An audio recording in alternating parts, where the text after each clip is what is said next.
Shabbat Shalom, Yasharel, Israel, people, families, thank y'all for joining in. It is another Sabbath day that we are here to see. So I pray and I hope that everybody is getting something from each one of these lessons. Even I go back and watch my own lessons. I try to do it with my family sometimes. They fall asleep because it get boring. But me and baby, we be awake. So y'all know what I'm talking about when I say family. I'm talking about the children. But hey, the word, it sustains, man. It's helping me get through life every single day. I know y'all be looking at these videos like, how is this man doing this? How is he talking like this? Where is this coming from? How is he getting? I'll tell you, it comes straight from the king, straight from the king's dome to my dome, straight from the kingdom to my dome. That's how it starts.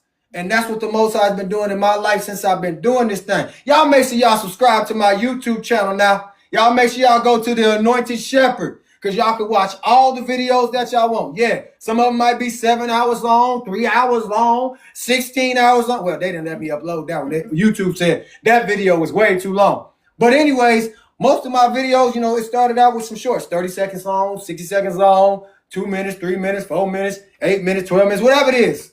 But go check them out, man. It's a lot of content on there. It'll help you and your family. It's helped me and mine. It's helped me to get where I am today, where I'm standing before y'all today. How I be sitting up here for 2 hours, 3 hours long. That's nothing but the Most High. He the one that tells me to do this thing. He the one that tells me to upload videos. He the one that tells me to put that content out there. And I put it out there not for my self-righteous gain, because I ain't got to gain a jackdog thing. It's for y'all. But when y'all watch it, at least comment, say something. Don't just scroll past it or just like it. Like that mug, comment, say something, share it to somebody else that needs to be woke up, somebody else that's been asleep. Because I used to be asleep. She used to be asleep. Our children used to be asleep. Now we waking up. But we waking up in bunches. So I appreciate y'all. Repost this joint. Share it to whomever is on here. I'm going to read this Father's Heart Ministry in a minute, but first I'm gonna open up with some prayer. And yes, I gotta take off my my covering, and I don't care.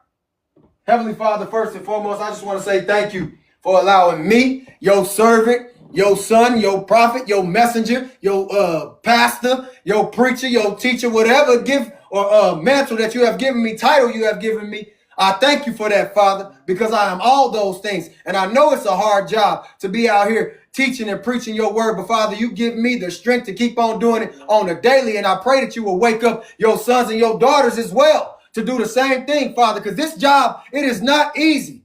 Sometimes, Father, I be wanting to quit. Sometimes I be like, man, I'm ready to walk away from this, you know what?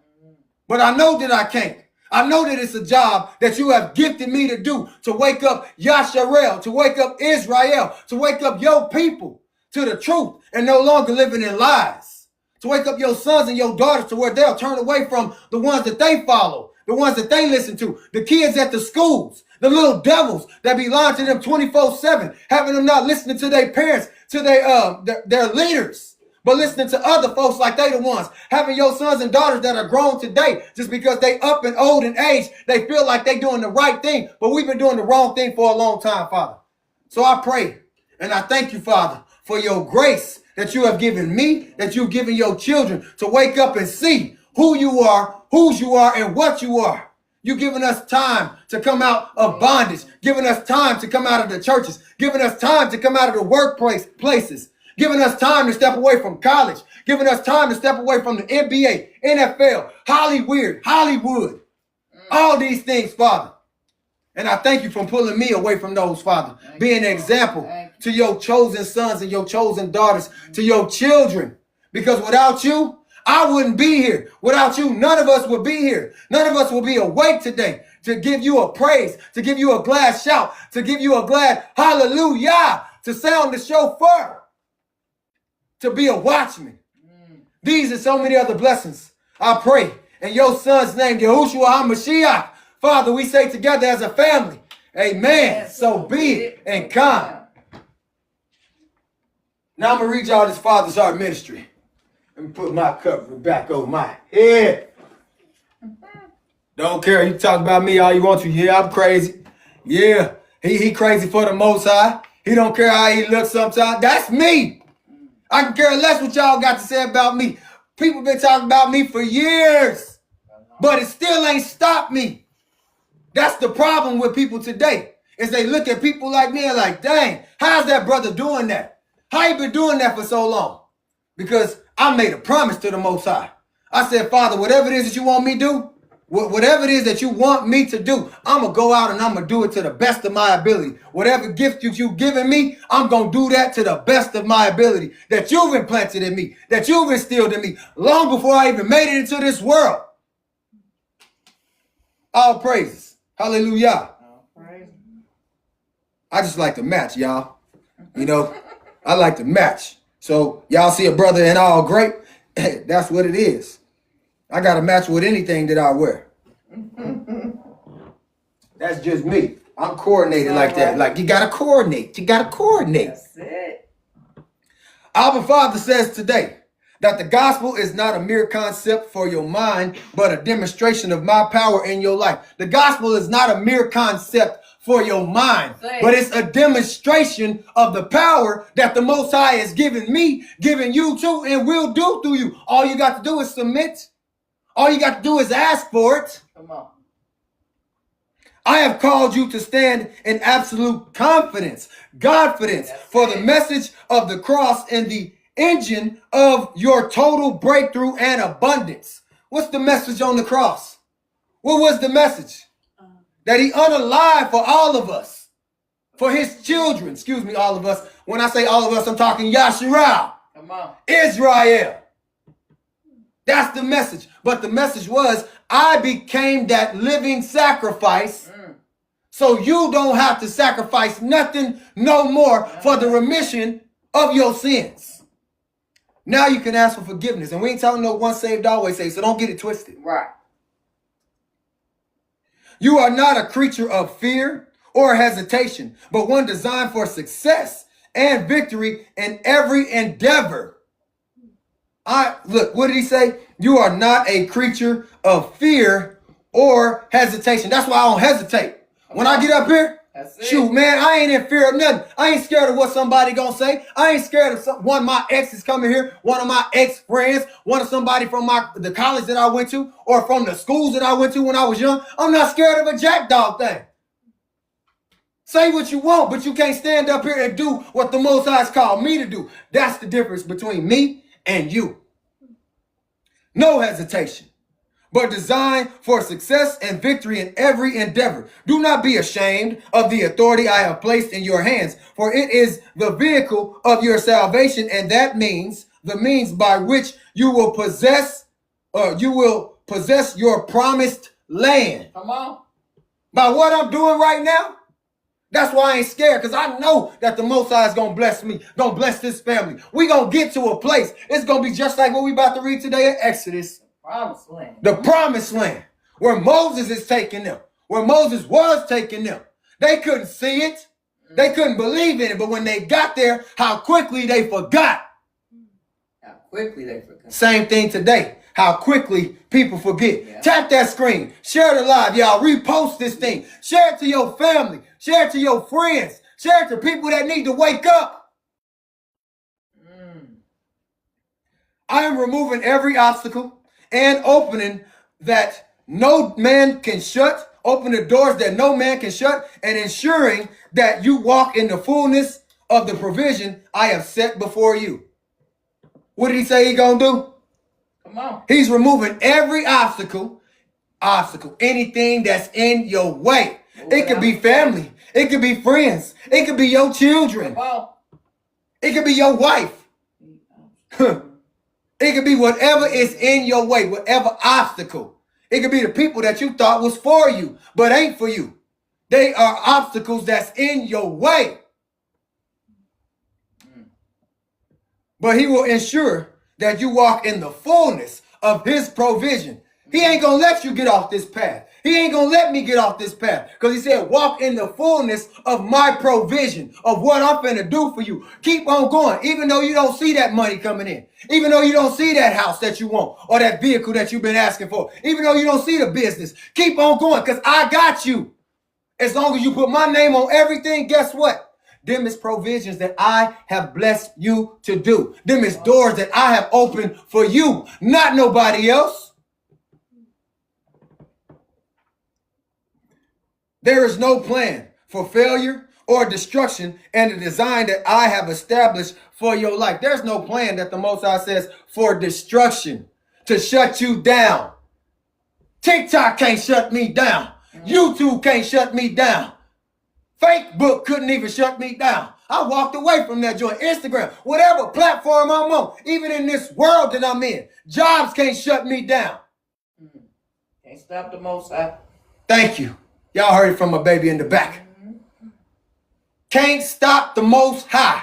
Bars. You cannot stop the Most High. Because he didn't design this to be a destruction, but a destruction to the households that don't want to follow his laws, his statutes, his commands. Because you cannot enter into my kingdom if you ain't following my laws, my statutes, and my commands. How quickly y'all forgot. Don't y'all remember how the children of Yasharel, when they got out of Egypt and they went into the wilderness, crossed over the river, everything, all those miracles, how quickly they forgot who their father is, who their rescuer is, who their provider is. Say it. Bars.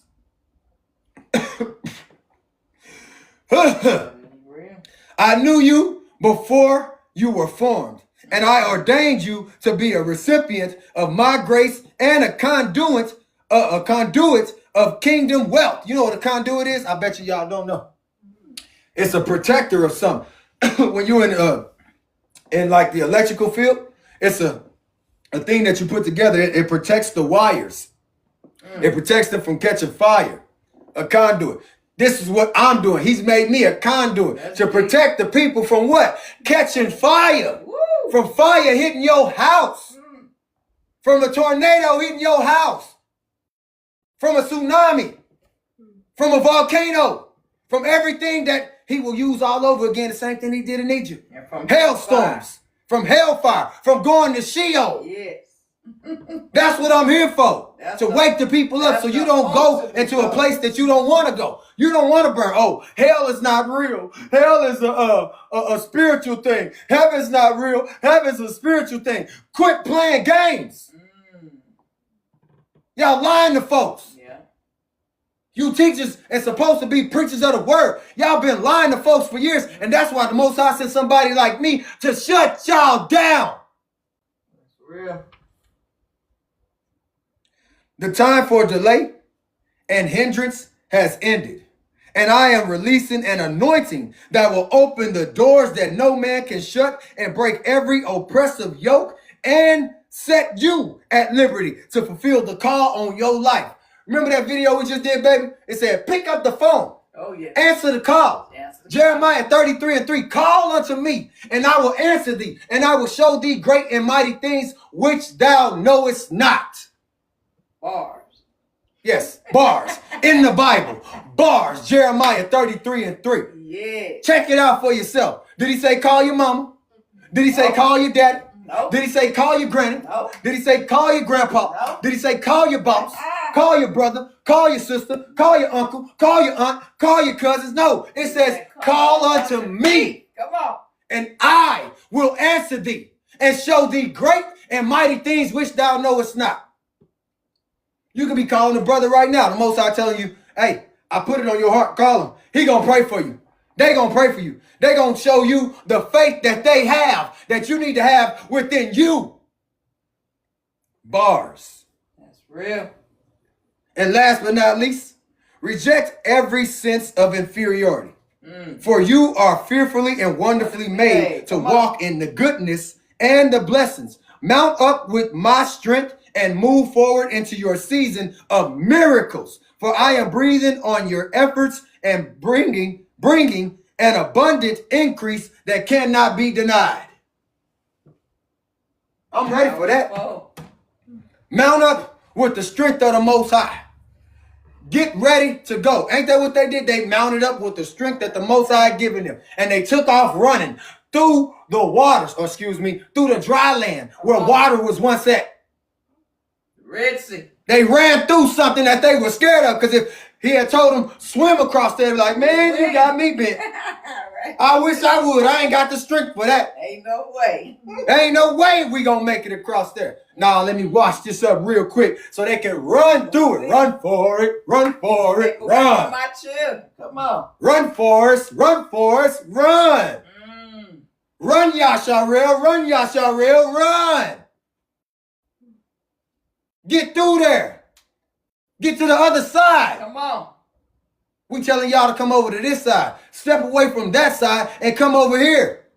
And the Most High says, I got a blessing for you. Yeah. When you follow me. When you step in the will of me. When you follow my laws, my statutes, and my commands. I got something for you because you got to put in some work now. Yes, Lord. You've been used to doing it the wrong way for a long time. So now I got to see if you're really about this life. Come on. I got to see if you're really going to be on track. Right. I got to see if you're really going to follow what I told you to do. Abraham, Isaac, Jacob, Moses, Aaron, Jeremiah, come on. Isaiah, Noah, David. The list goes on. And that's just to name a few.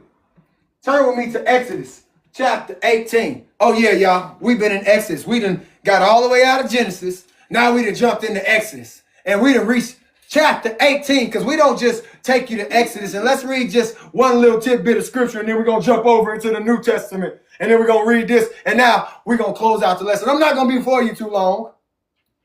Ain't that what they say? Well, I'm going to be before you too long because I want you to get this and stop listening to the wrong bars. Let me get over here with y'all. Y'all ready? All praise to the Most High. Hallelujah. Make sure y'all tapping that screen, sharing this live, reposting it. And if you don't catch it, and you do at one point in time, make sure y'all check that YouTube out. The Anointed Shepherd. Go back and watch it. It's going to help you out. So thank you, Brother Jeremiah. I appreciate you, man. Always tapping the screen, sharing the live. I appreciate you. My wife said, there go her boy. There you go. She loved when you be in the live. She's like, he teach me how to tap the screen. He teach me how to use these emojis and things. Here we go. When Jethro, the priest of Midian, Moses' father-in-law, heard of all that the Most High had done for Moses and for Yasharel, his people, and the Lord had brought Yasharel out of Egypt. Who heard the word? His father-in-law. What's his father-in-law name? Jethro. Jethro. So he didn't heard about what the Most High did for Moses and Yasharel, or Israel as they put it in the Bible. We're going to say Yasharel because if my people who are called by my name, his name is Yahuwah. So we are called by his name, Yasharel. That lets you know who your father is. Then Jethro, Moses' father-in-law, took Zipporah, Moses' wife, after he had sent her back, and her two sons, of which the name of one was Gershom. For he said, I have been an alien in a strange land. Where was he at? In a strange land. Yeah, I reversed it on you because I want to see if you're listening. Where was he at? A strange land. And what was he? A stranger. Outsider. A stranger in a strange land. Dietrich Haddon song. Yeah. How can I sing Zion songs? Living in a strange land. If it's not too much to ask, will you take my hand? This life is like a maze. It's so complicated. Now walk me through this valley. And look, she's singing, I'll appreciate it. Sure. Come on. Show me the way, y'all. The song is Show Me the Way, okay? Strange land. Yes, strange land, but I call it Show Me the Way because I need to be shown the way. And verse 4, and the name of the other was Eliezer, for the Most High the God of my father said he was mine help and delivered me from the sword of Pharaoh. Who got delivered from the sword of Pharaoh? Moses. No. No, his father. His children. These are his children, Gershom and Eliezer. We were somewhere over in another place. He delivered us from going over to that place. Sounds very familiar, don't it? Children, I'm talking to y'all right now. Doesn't that sound kind of familiar? Told you this lesson is going to be a little bit different. Mm-hmm. How quickly y'all forgot how your father, who was sent from the Most High, came and got you away from Pharaoh now. Mm-hmm. Came and got you away from Egyptians. Came and got you out of bondage. Came and got you out of slavery. Came and got you away from a witch. That part. Came and pulled you away from a warlock. Mm-hmm. From strangers who wouldn't even teach you the truth. Right. Who wouldn't even wake you up, but claim that they love you. Right. And Jethro, Moses' father-in-law, came with his sons and his wife unto Moses in the wilderness, where he encamped at the mount of God. And he said unto Moses, I, thy father-in-law Jethro, am come unto thee, and thy wife and her 2 sons with her. What did he bring to Moses? His wife and his children. Why? We see what leader you are now, Moses. We see who you are. We needed you to see who you are. See, you kept my son and my daughter away from stuff that they should have never been involved in. And now we see you got a whole family with you. We see the leader that the God that you serve has made you. Let me finish this up. 7. I got you. And Moses went out to meet his father-in-law, and he did obeisance and kissed him, and they asked each other of their welfare, and they came into the tent. What did he do to his father-in-law? He greeted him. He embraced him. He gave him a kiss, and not on no funny stuff. Right. Out of love. We're not going to play them games. But he gave obeisance to his father-in-law. Reverence, respect. He didn't disrespect his father-in-law. Right. He didn't disrespect his mother-in-law. I'm talking about us today. We're going to relate this lesson to our lives today. We weren't talking no noise and trying to shut somebody down, or just because I'm grown now, I can talk to you any kind of way. No, we still know what reverence is and what respect is, but respect is given where respect is due. That's right. Bars. And Moses told his father-in-law all that the Lord had done unto Pharaoh and to the Egyptians for Yasharel's sake, and all the travail that had come upon them by the way, and how the Most High delivered them.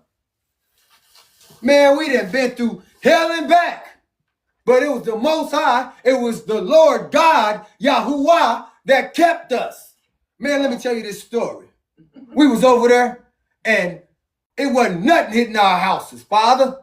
We was over there in a place where we were seeing hell coming down on everybody else. We were seeing famine. We were seeing pestilence. Man, we saw blood. It was so much stuff going on, Pops. I'm letting you know right now, you in safety. Come on. I'm trying to tell you, stick with me, and you're going to go a long way. Follow me as I follow the Most High, and you're going to be blessed today. Bars. And I'm talking to even to the families that's watching me today. Oh, yeah. Stick with me, and you're going to go a long way. I'm a blessed one. I'm a blessed one, and I'm going to keep on going.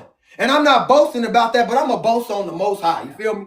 I'm going to boast on the Most High. Follow us as we follow the Most High. Follow us as we follow the Most High. Y'all hear baby in the background? Follow us, Jer. Follow us, Nene. Follow us, LJ, as we follow the Most High. You got me? We'll get you there. I'm the only one that's going to get you there. Ain't nobody else going to, boy, play with it. Play with it if you want to.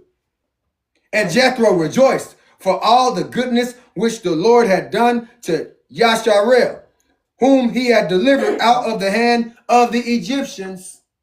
He rejoiced because of what? The Egyptians. All the work the Most High did for them. All the work that the Most High did for them. Girl, Jared, go plug your ear or something, man. You sitting there messing with it. He can't handle all the yelling, but hey, it's passion. Don't you? That's like me going to my father-in-law from another and letting him know, hey, Pop, stick with us. You gonna be straight. I can say to that one in Texas, stick with us. You gonna be straight. But if they don't want it, Stay where you at. I know that's right. If you don't want it, I ain't finna force you to do nothing. I love you enough to give you this word right now, to give you this truth, to let you know, look what the Most High did for me. Don't you know he would do it for you too? Right. Stick with me, and you gonna go a long way. Because I delivered the Egyptians, is what Moses said. The Most High got us away from the Egyptians, is what Moses telling his father-in-law. If it was you, he would have chose you. You would have been over there doing the thing. But he ain't boasting or bragging. I'm just letting y'all know. If it was supposed to be somebody else, it would have been. But no, it's who he chose. You don't get to choose who the Most High is going to choose. It's whoever the Most High wants to choose. Bars. And Jethro said, blessed be the Lord, who hath delivered you out of the hand of the Egyptians and out of the hand of Pharaoh, who hath delivered the people from under the hand of the Egyptians. What did he just do for them? He took them out of slavery, y'all. He took them away from serving another God. He took them from paying obeisance to these gods that they knew nothing about. He took them from getting whipped across the back. Right. He took them from being taxed like that. Y'all see what everything that he took away from them? Everything the slave master, Pharaoh and them, put on them. He knew that they wasn't going to let them go. Not willingly. Nope. He had to let them go forcefully, but the people has to see when the Most High calls you out of something, it's more than what you can actually think with your natural mind. When he called us out here, don't you know, forget taxes. The taxes is gone. Forget Pharaoh, president, they gone. Forget serving this God that they want you to serve in the church. That's done and over with. That's gone. Forget teaching your children wrong. Come on. Forget going into these schools where they got you acting like fools. That's done and over with. Forget these teachers that don't want to give you no truth. He's pulling you away from little devils that you don't know. He's pulling you away from grown devils that you have no idea that's a devil in front of you. Come on. Spirits. Yes, spirits. But them is little bitty Satans, little bitty adversaries. If they want to take you away from what the Most High told you to do. Especially when we giving this truth. Y'all don't understand. Y'all being so like protected right now. Y'all go to them schools and to the jobs. Y'all are prayed over. Y'all are covered. Y'all are anointed. We're asking the Father to do it. We're asking the Father to use y'all as light bearers in them schools. Leaders, not followers. Yes, leaders, no longer followers. But some of y'all still want to be what? Followers. Part of the world. Still want to follow the Egyptians. Still want to follow the foreign folks. Because they're cool. Right. Because they got the numbers. Because they got the friends. Because they got the gold. Because they got the chains. Because they got the watches. Because they got the hair that you want. Right. Everybody loves. Yeah. Because they got all these people around them that love them. Actually, them people don't love them. Right. They don't. Show Because if they were to look like you, they would kick their tails to the curb. Who is you? You ain't got no real money anyway. You ain't got no designers on. You ain't got no designer bag. You ain't got no name brands on. You ain't got no Jordans on. What is them? You ain't got no red bottoms on. This is what our people fall into. Following people that got shiny things. Now, verse 11, now I know that the Lord is greater than all gods, for in the thing wherein they dealt proudly, he was above them. What? Now you know who? The God that we serve is greater than all the gods, because in the thing that we was at, he was above them. He was above everything that they was doing. He was exposing them. That's it. For the gods that they serve. For the gods that they were teaching Yasharel, his children, to serve. And Jethro, Moses' father-in-law, took a burnt offering and sacrifices for God And Aaron came and all the elders of Israel to eat bread with Moses' father-in-law before God. And it came to pass on the morrow that Moses sat to judge the people, and the people stood by Moses from the morning unto the evening. What was Moses doing? They had a meal with him. What did it say he was doing?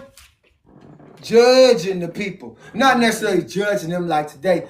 I'm watching over y'all. Right. I'm making sure y'all ain't getting in no trouble. I'm trying to keep y'all out of something. Right. No, that's a big mantle to have on your life when you got 12,000 from each tribe, including some strangers that had just followed you all the way over here to your father-in-law's house, his little bitty house.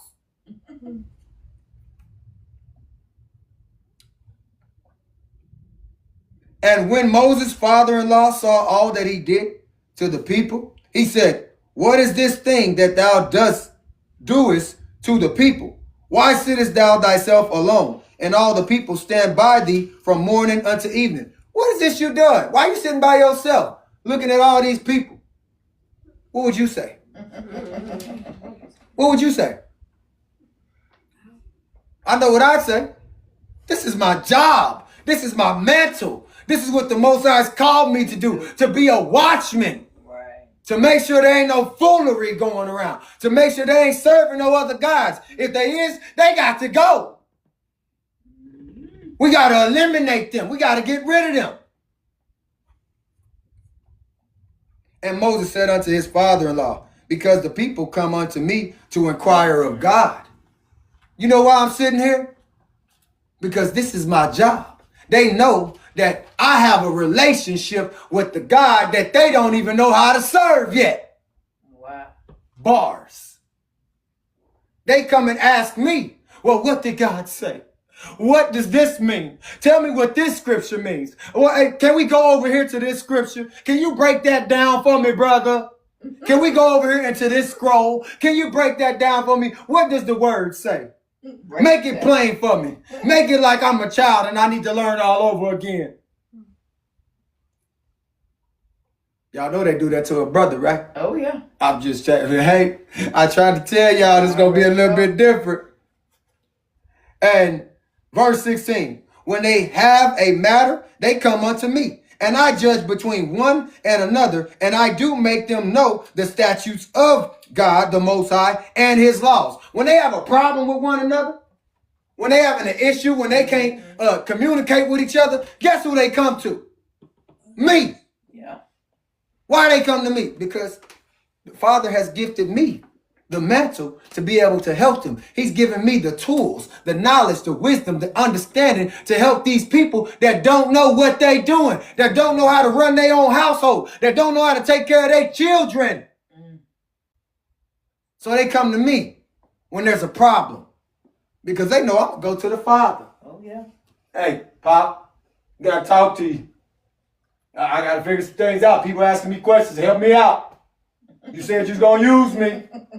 So, hey, use me. Right.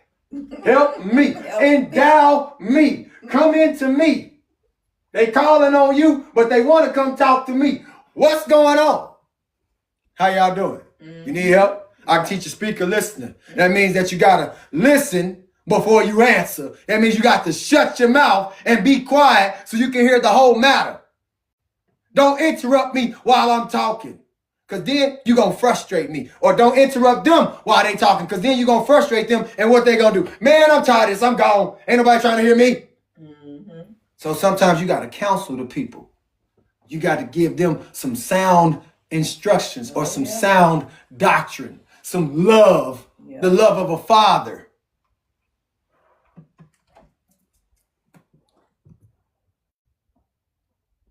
Verse 17, and Moses' father-in-law said unto him, the thing that thou doest is not good.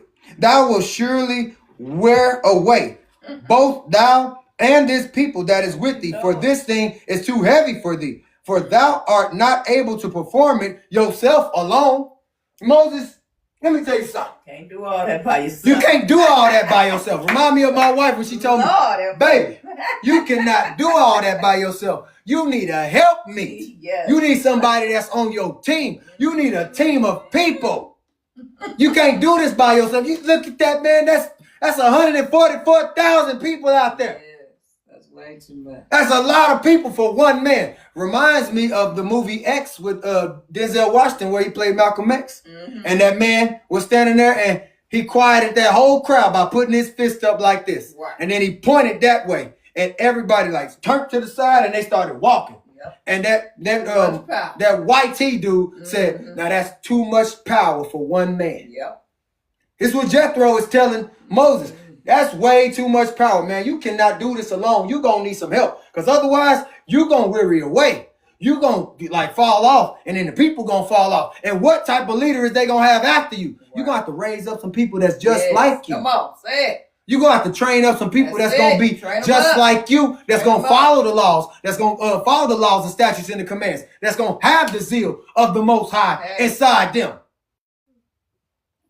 They're going to have that fire and desire. And I ain't talking about Tina Marie and what's his name? Rick James. But they're going to have that fire and that desire of the Most High inside of them.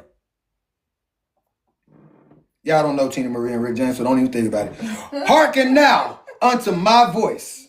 I will give you counsel, and God shall be with thee, and thou for the people to Godward, that thou mayest bring the causes unto God. Who did he say hearken to? His father-in-law. Jethro talking to him. Look, hey man, let me help you with something real quick. Hearken to my voice. Let me train you up. That's like A-Train coming to me and say, hey, let me train you up real quick because, hey, Pastor Knowledge, you got it, but you need some help. You know what I'm saying? You're going to have to train these little bitty soldiers. Oh, yeah. You got to train up some folks that's just like you because you can't do this thing on your own. Okay. You're going to need some help. You're going to need somebody that's going to do the same things that you're doing. That's going to get up, that's going to preach, that's going to teach, that's going to put it on the platforms, that's going to do all these things so we can wake up the people in bunches. Wake them up. And thou shalt teach them ordinances and laws, and shall show them the way wherein they must walk, and the work that they must do. Wait a minute. You're going to teach them the laws, the ordinances, and the ways. Hold on. Let me read it one more time. Thou shalt teach them the ordinances, the laws, and shall show them the way. If you're going to show them the way, that means you got to be doing something. Yep. You got to put in some action. You got to practice what you preach. Yes, practice what you going to show like them. Boy, y'all hear in the background. Walk it like you talking. Barry White. Practice what you preach. Don't just be a hearer of the word. Become you a doer of the word. And that means action. So what I do, you do. Fat Man Scoop said on his song. Whatever I say, y'all got to do. Whatever I say, y'all got to do. Right. For real. Whatever I say, y'all got to do. Y'all do. Y'all do. Moreover, thou shalt provide out all of the people, able men such as fear Yah, fear God, men of truth, hating covetousness, and place such over them to be rulers over rulers of thousands, and rulers of hundreds, and rulers of fifties, and rulers of tens, and let them judge the people at all seasons. Yep. Now, I got to train you up. I got to teach you how to do this thing because you're going to have to train thousands of men, people that fear the Most High, that have a reverence for the Most High. Say it. That's learning the ways, but you're going to have to show them first, man.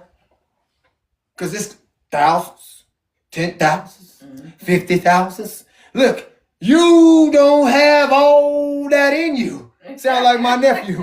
You don't have all that in you. Lord. For real.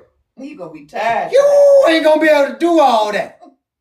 Wore down, exhausted. You're going to need a knowledge here, a knowledge there, a knowledge everywhere. You know what I'm saying? You're going to need all of them that follow the Most High. Because they going to train up 1,000. They going to train up 1,000.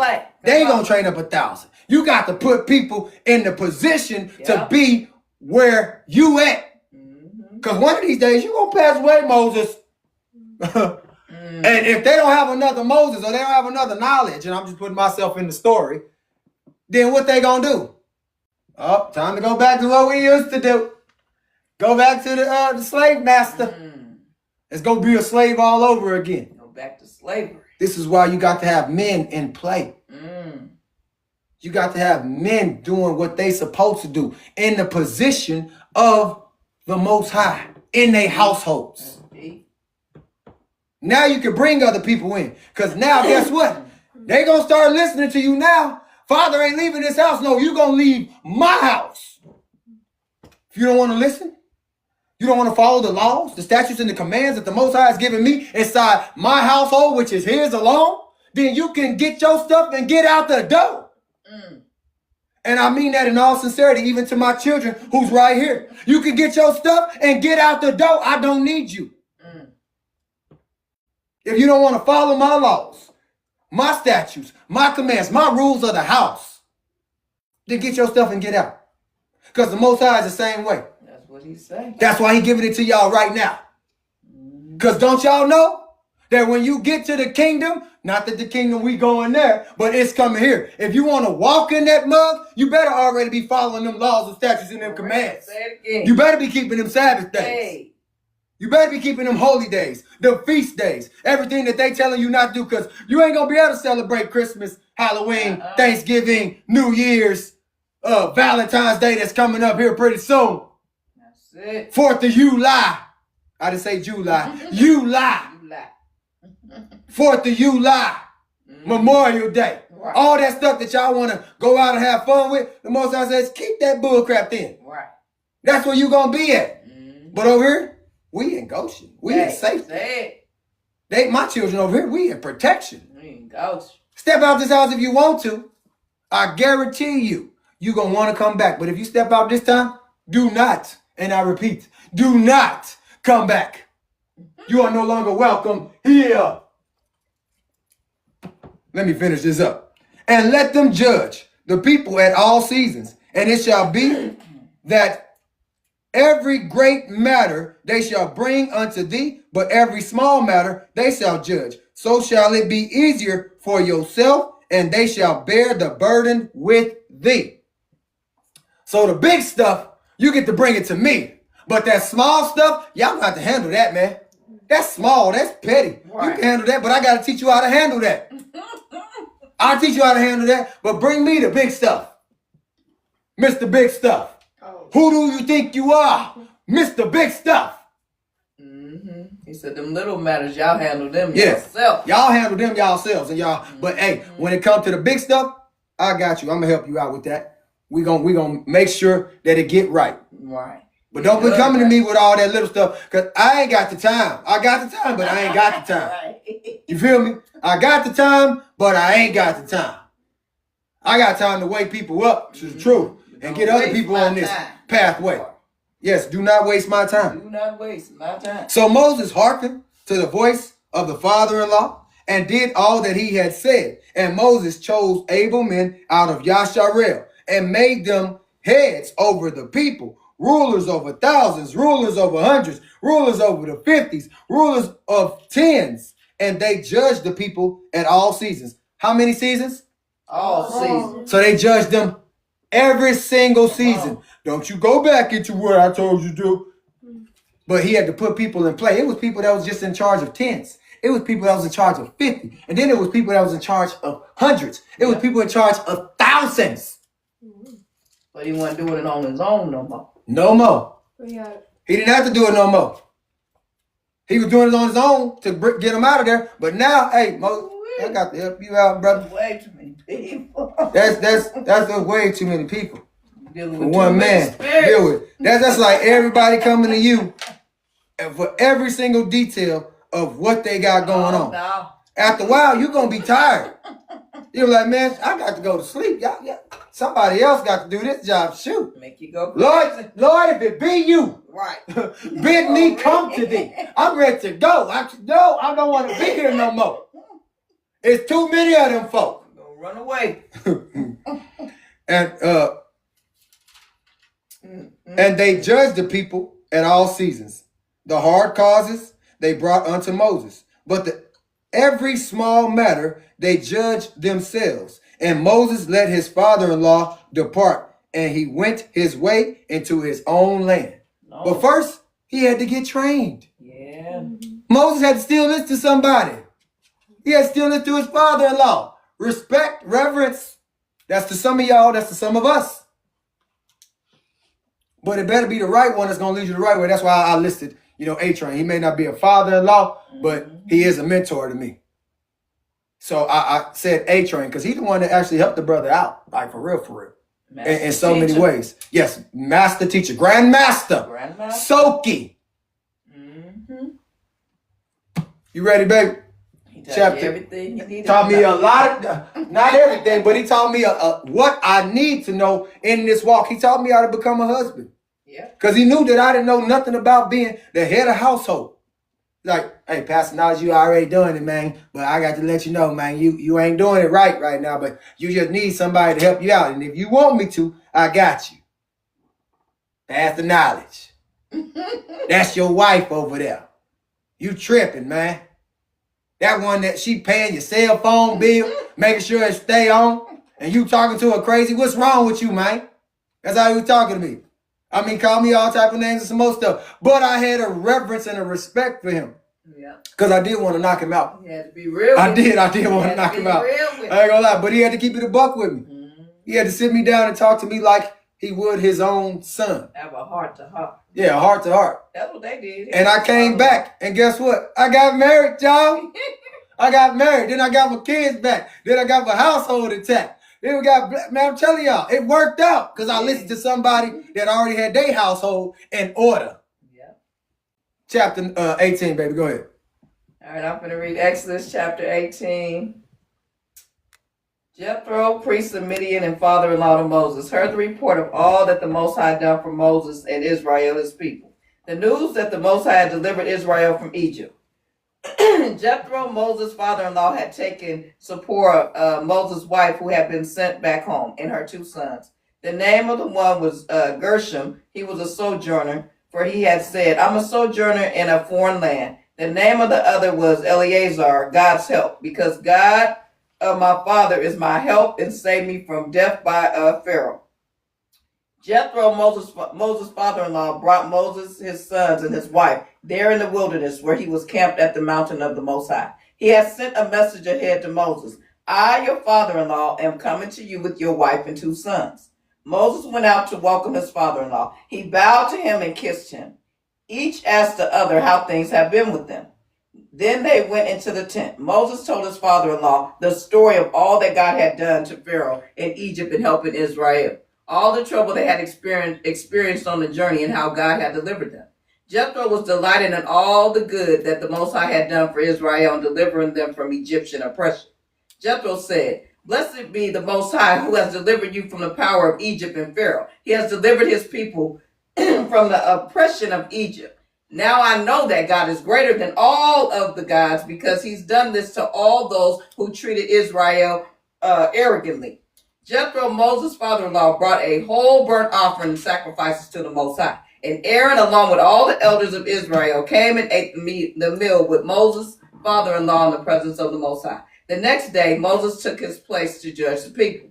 People were standing before him all day long, from morning to night. When Moses' father-in-law saw all that he was doing for the people, he said, What's going on here? Why are you doing all this and all by yourself? Letting everybody line up before you from morning to night. Moses said to his father-in-law, Because the people come to me with questions about the Most High. When something comes up, they come to me. I judge between a man and his neighbor and teach them the Most High's laws and instructions.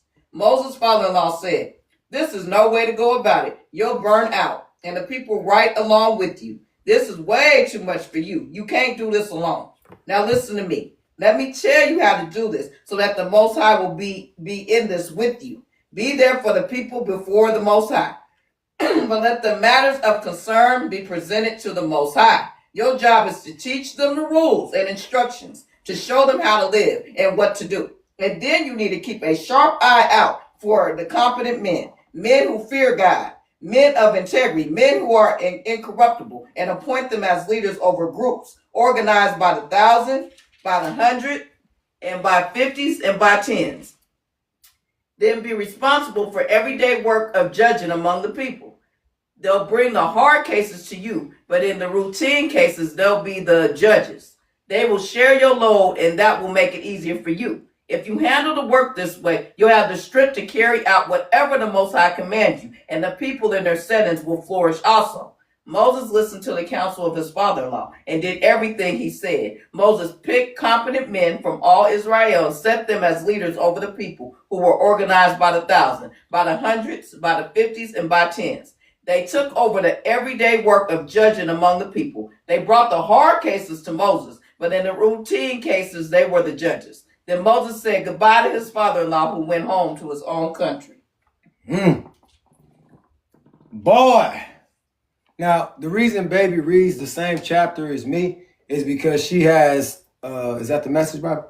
Yes, the Message Bible, where it'll make it plain to y'all, because mine says the these, the thous, and sayest and theists, and those things like that. So we have a Message Bible here as well, and we have New Living Translations. We have a lot of Bibles here. So if y'all ever want to gift the brother anything, send me some Bibles. You know what I'm saying? I love it. Y'all want to gift the family? We like Bibles. You know, like what does dude say on Transformers? Chihuahuas? We like Chihuahuas. No, we like Bibles. Y'all remember on Samuel Witwicky? He said, "You mean the Chihuahua? We like Chihuahuas." Anyways, trying to wake y'all up, man. Anyways, to the movies that y'all like. Anyway, chapter 19. In the 3rd month, when the children of Yasharel were gone forth out of the land of Egypt, the same day came they into the wilderness of Sinai. For they were departed from Rephidim and were come to the desert of Sinai, and had pitched in the wilderness, and there Yasharel camped before the mount. And Moses went up unto the Most High, and the Most High called unto him out of the mountain, saying, Thus shalt thou say to the house of Jacob, or Jacob, to Israel, Yasharel, and tell the children of Yasharel, you have seen what I did to the Egyptians, how I bare you on eagle's wings and brought you unto myself. What did the Most High do to them? He carried them like it was on some eagle's wings, like he was an eagle, and he brought them to himself. Have y'all ever seen an eagle? How big an eagle is? How high it can fly? Where it can go to the highest of height? He says, I just put Yasharel on my wings, Israel. Y'all seen what I did to the Egyptians and how I rescued you, how I pulled you away. Now, therefore, if you will obey my voice indeed and keep my covenant, then you shall be a peculiar treasure unto me above all people, for all the earth is mine. What did he say if they attend to his voice? What would he be? They will be his A peculiar people. And keep his covenant. Special. You will be a special Set people, apart. a peculiar people, a set apart people, a diamond in the rough. That's it. You will be a light to the people. You won't be in darkness no more. They won't clutch their purses no more. They won't get scared when they see you. They won't be able to pew you. They won't be locking you up and throwing away the key if you keep my laws, my statutes, and covenant with me. Y'all, I ain't been pulled over since I've been in this truth. I ain't went back to jail since I've been in this truth. Say it. I ain't been back to hell Hey. since I've been in this truth, since I've been learning his laws, his statutes, and his commands. See, you won't get sent to the detention office. You won't be in ISR. Hey. What else y'all be in? After school detention. When you following the laws, You the be on the statutes, right track. and the commands. When you on the right track. When you're not hanging around people that's doing wrong. Because see, they'll point you out like you the one doing wrong. And you wasn't doing nothing, but you was hanging with them. So you was an associate. Right. You was in cahoots with them. Right there with him. See, when you start following his laws, his statutes, and his commands and go back to his covenant, guess what? He'll keep you protected. He'll keep you safe. He'll keep you away from all the hurt, harm, and the danger. But if you want to go to the hurt, harm, and the danger, or you think that it's cool to watch it and to do it, guess what? I can't protect you. You over there with the fools. You over there hanging out with the devils. I can, but I don't want to because you don't want me. You don't like me. You don't love me. And you shall be unto me a kingdom of priests. Did it say a kingdom of priestess? No. Brief. Did it say a kingdom of prophetess? No. Did it say a kingdom of preachers? No. A kingdom of teachers? No. Priests unto me, heads of household. Men, that's for us. Head of household. Because the Most High is the head of household. And a holy nation, a right nation, a glorious nation, a lovely nation, a set apart nation. These are the words which thou shalt speak unto the children of Yasharel. And Moses came and called for the elders of the people and laid before their faces all these words which the Lord had commanded him. So what am I doing? Everything that the Most High told me to read and to say, I'm giving it to you right now this day. I'm bringing it before you, the people, Yasharel. And all the people answered together, and they said, all that the Lord has spoken, we will do. And Moses returned the words of the people unto the Most High. And the Most High said unto Moses, lo, I come unto thee in a thick cloud, that the people may hear when I speak with thee, and believe thee forever. And Moses told the words of the people unto the Lord. And the Lord said unto Moses, go unto the people and sanctify them today and tomorrow, and let them wash their clothes. Why they washing their clothes? They probably said pure. Dirty. But you got to be pure when you come to the Most High. You got to be clean. That's why you got to have on something nice and things. You can't be wearing no dirty mess. Check it out. And be ready against the third day. For the third day the Lord will come down in the sight of all the people upon Mount Sinai. What did he say he was going to come down in the sight of the people? You're going to see the Most High, but not the way that you think you're going to see the Most High. And thou shalt set bounds unto the people round about, saying, take heed yourselves that you go not up into the mount. Do not go up to the mountain. Right. Take heed of this. Because if you don't take heed, if you don't receive the warning before your destruction, bars, you will be unalived. I'm finna bring it home for y'all here in a minute. Because we talking about mounts, but I'm going to say something else. Most High just told me. Take heed yourselves that you go not up to the mount or touch the border of it. Whosoever touch the mount shall be surely put to unalivement. Pause real quick. We at verse 12, so that means we're going to be at 13. Take heed yourselves, people, that since y'all hearing this word, that you don't go back and be where you ain't supposed to be. That you don't go back and fraternize with who you ain't supposed to be fraternizing with. Otherwise, it will bring you to your unalivement. That you don't go try to get back with somebody that the Most High took you away from. Otherwise, it could be your unalivement.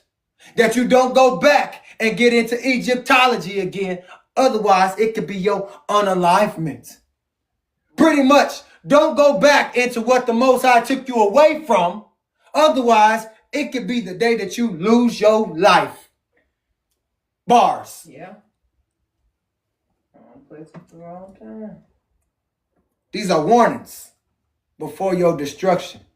You may not receive it right now, but you will eventually when you start seeing people get unalived around you. That's going to be an example to you. Oh, shoot, I ain't going back with no fools. Right. I ain't hanging with no ignorant folks. I ain't hanging with folks that ain't got no mama and no daddy that can tell them the right thing. I ain't hanging with folks that's just letting their granny or their auntie or their uncle them just let them run around and do whatever they want to. I ain't hanging with no loose woman. I ain't hanging with no loose brother. I ain't hanging with nobody that's gossiping all day. No, pick your head up. I want y'all to understand. I'm talking to y'all. I'm talking to Yasharel. There shall not a hand touch it, but he shall surely be stoned or shot through. Woo! Wait. Stoned or shot through? He ain't playing. Either you going to get stoned or you going to get shot through by the Most High. Now, y'all know what shot through? Bolt. lightning, fire shoot straight through your body. It just disintegrates you right there. How y'all be watching the little animated movies? What was that? Avengers, where they all dissipated and there. Most I can do that to you right then and there. Play with it if you want to. Don't play with it. Whether it be beast or man, it shall not live. Whether it be an animal or it be man. If it come near the borders, if it come near the mountain, it will be put to unalivement. When the trumpet sounds long, they shall come up to the mount. My shofar. Somebody add that to me. When the trumpet sounds, I'm going to see if I can sound this alarm. I practiced. I know you did. You want to try it? I could. On the live? I could. Come on. See? Train them up. This is one of them young ones say train them up in the Bible. Y'all just saw it. Here. Go ahead. Test it out. Let's see what you got. Yeah. Come on. Don't be embarrassed now. Yeah, there's people watching. Oh, Trump. Mm-hmm. Come on. We waiting for this sound. Oh, there we go, a little something. We getting there. I'm trying. That's all right. Keep on. If first you don't succeed, pick yourself up and try again. Uh-huh. Let me see.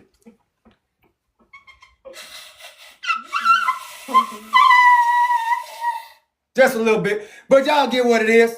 We ain't gonna do the whole thing.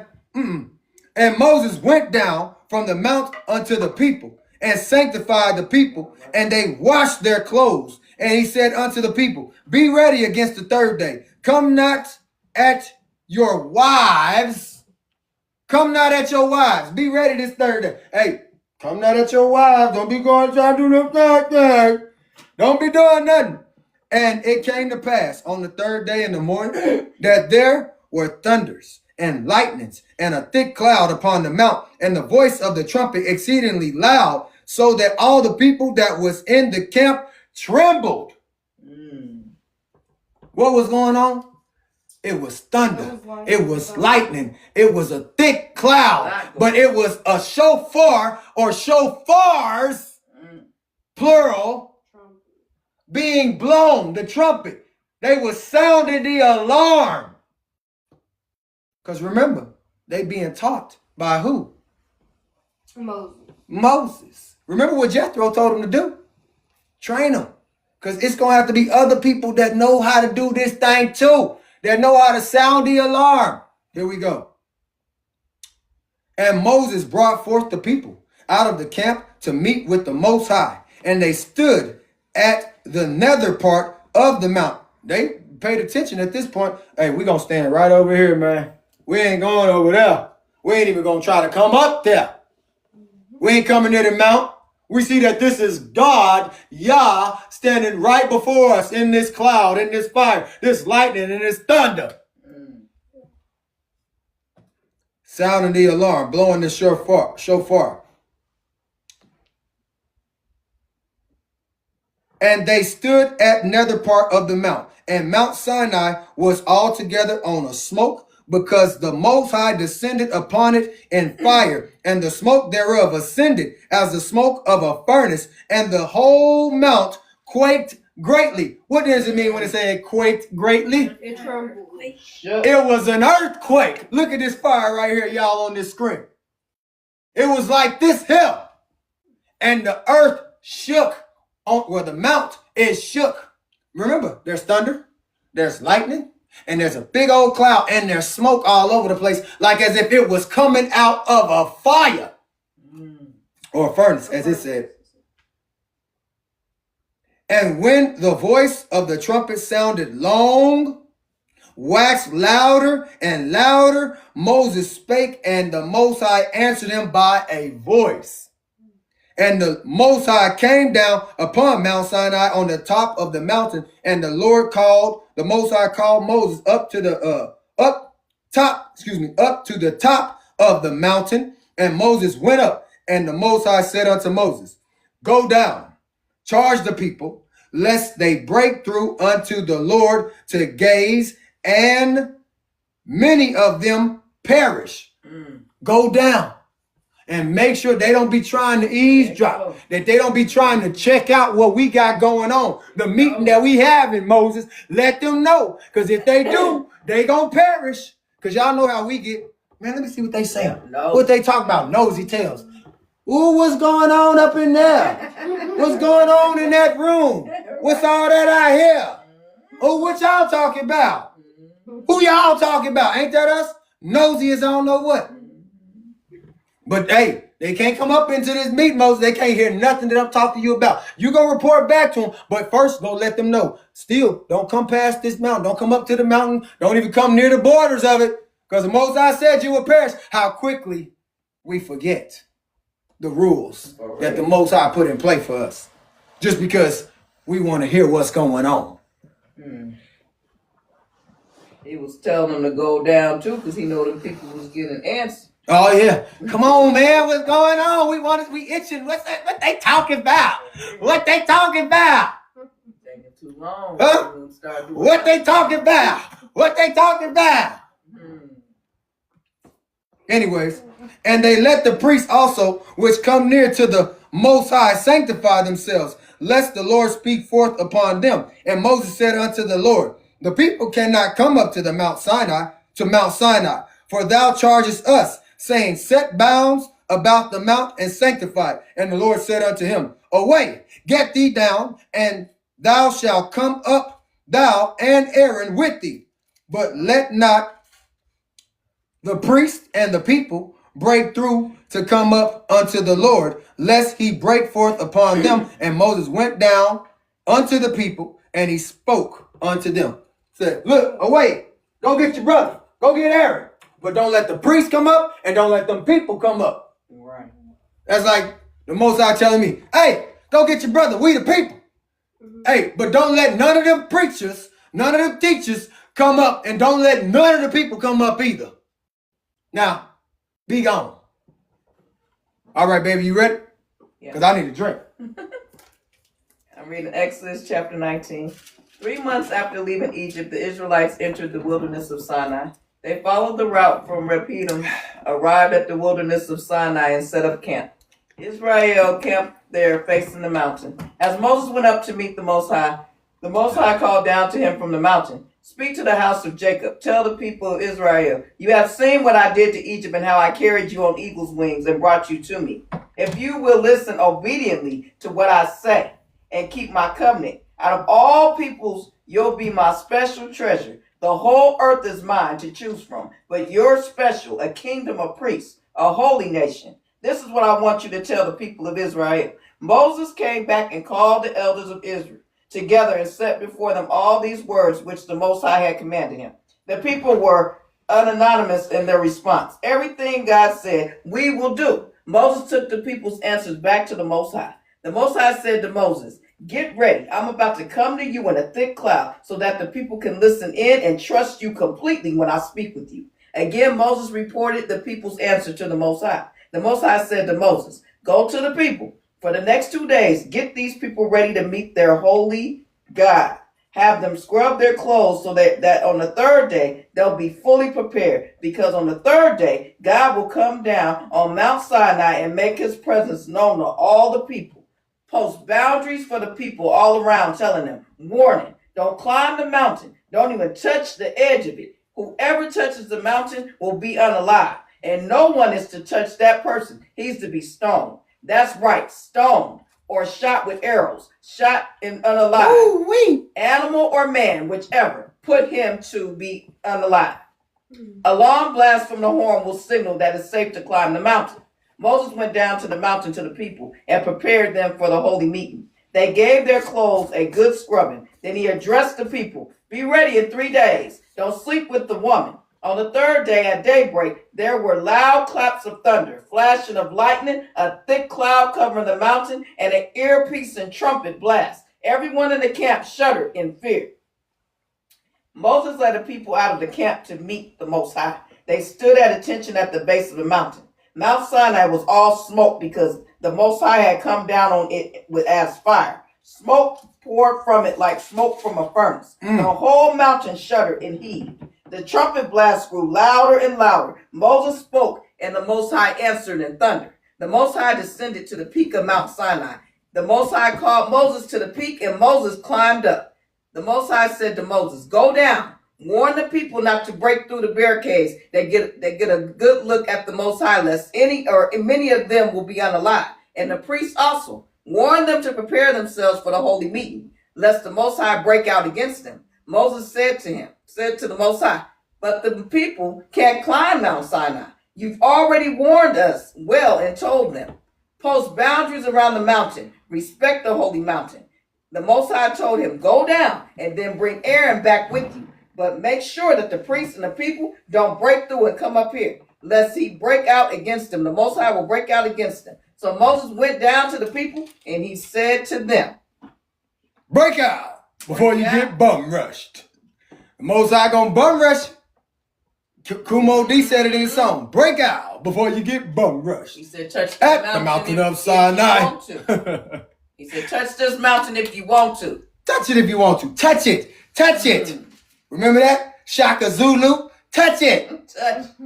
Touch it. You're going to regret it. Damn. You're going to regret it. But touch it if you want to. Now, here comes some rules, y'all.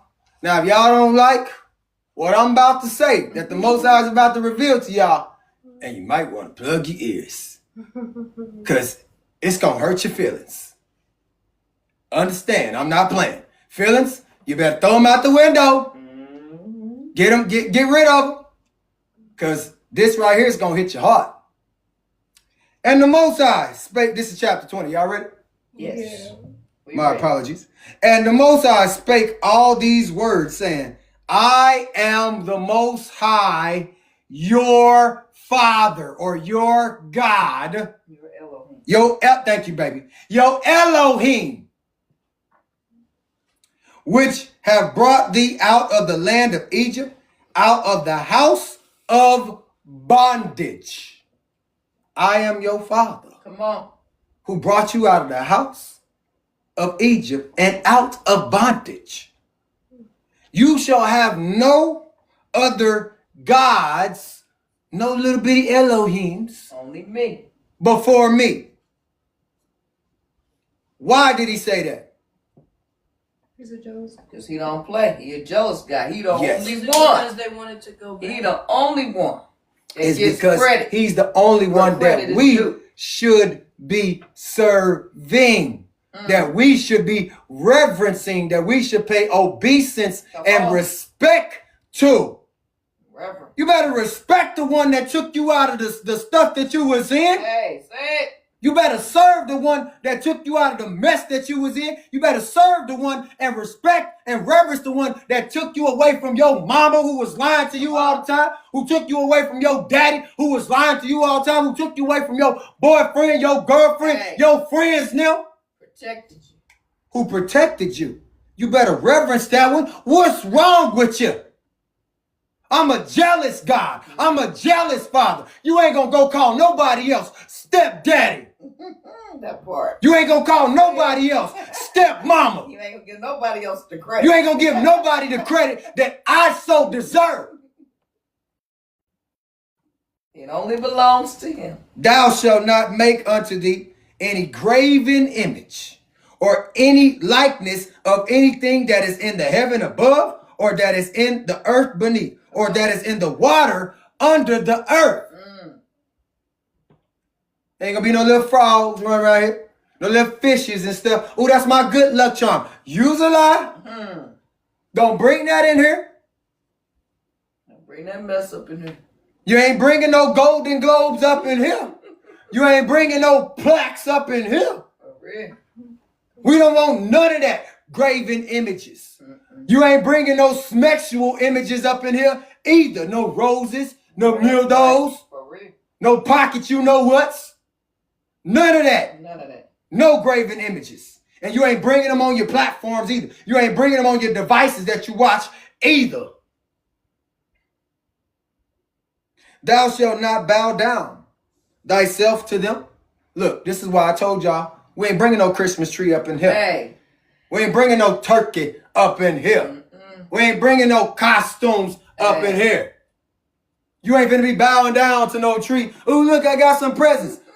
You know what you're doing? You're bowing down to it. You're paying obeisance to it. That's it. You know when you go to your Easter egg hunts, Yep. you know what you do? Yeah, You bow down and you go and pick up the eggs. Ooh, I got this one. Ooh, I got this one. Yep. You're bowing down to it. Bowing down.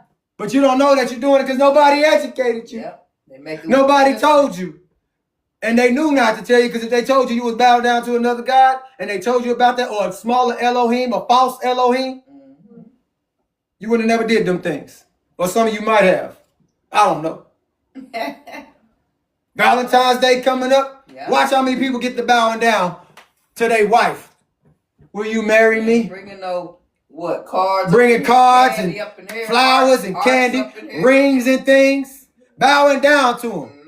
You don't bow down to her. Only one you bow down to is the Most High. But these other nations that taught us, drop down onto one knee. Hold your hand out. Sweetie, I love you. You've been the one for me all the time. I let all them other women go. Will you marry me? Yes, yes, baby, I'll marry you. Thank you. Oh my God. You sucker. That's funny. Girl, you got me a ring. Playing around and things. I was getting married. I was getting married now. But thou shalt have no other gods before the Most High, okay? Thou shalt not bow down thyself to them, nor serve them. For I, the Lord, thy God, or Elohim, your Father, am a jealous God. I don't play that. Right. You don't bow down to nothing. Do you hear me when I tell you, you don't bow down to nobody but me? Because what does it say in the word? Every knee shall bow and every tongue shall confess. That's when you're going to bow down. That's when you're going to start praying. Even you pray right now, bow down and praise the Most High. Stop praising them candles. Stop lighting them candles trying to get these getting rosary beads. Stop bowing down to the yoga people. Stop doing all these stuff that they tell you it's not going to help your household. It's going to ruin it. And the Most High is going to destroy it. Visiting the iniquity of the fathers upon the children unto the third and fourth generation of them that hate me. Pay attention. The third and the fourth generation. We in that time. Oh, yes. They hate God. I've never seen nothing like what we experience today in this world where people hate God live in front of millions and millions and millions of people. Act like it ain't nothing. But you know what that tells me? They ain't had a real father in their life. And if they did, their father was leading them astray. They were taking them to the church too. Here come one of y'all friends knocking at the door. It's all right. He gonna have to turn back around. Meet him before you get there.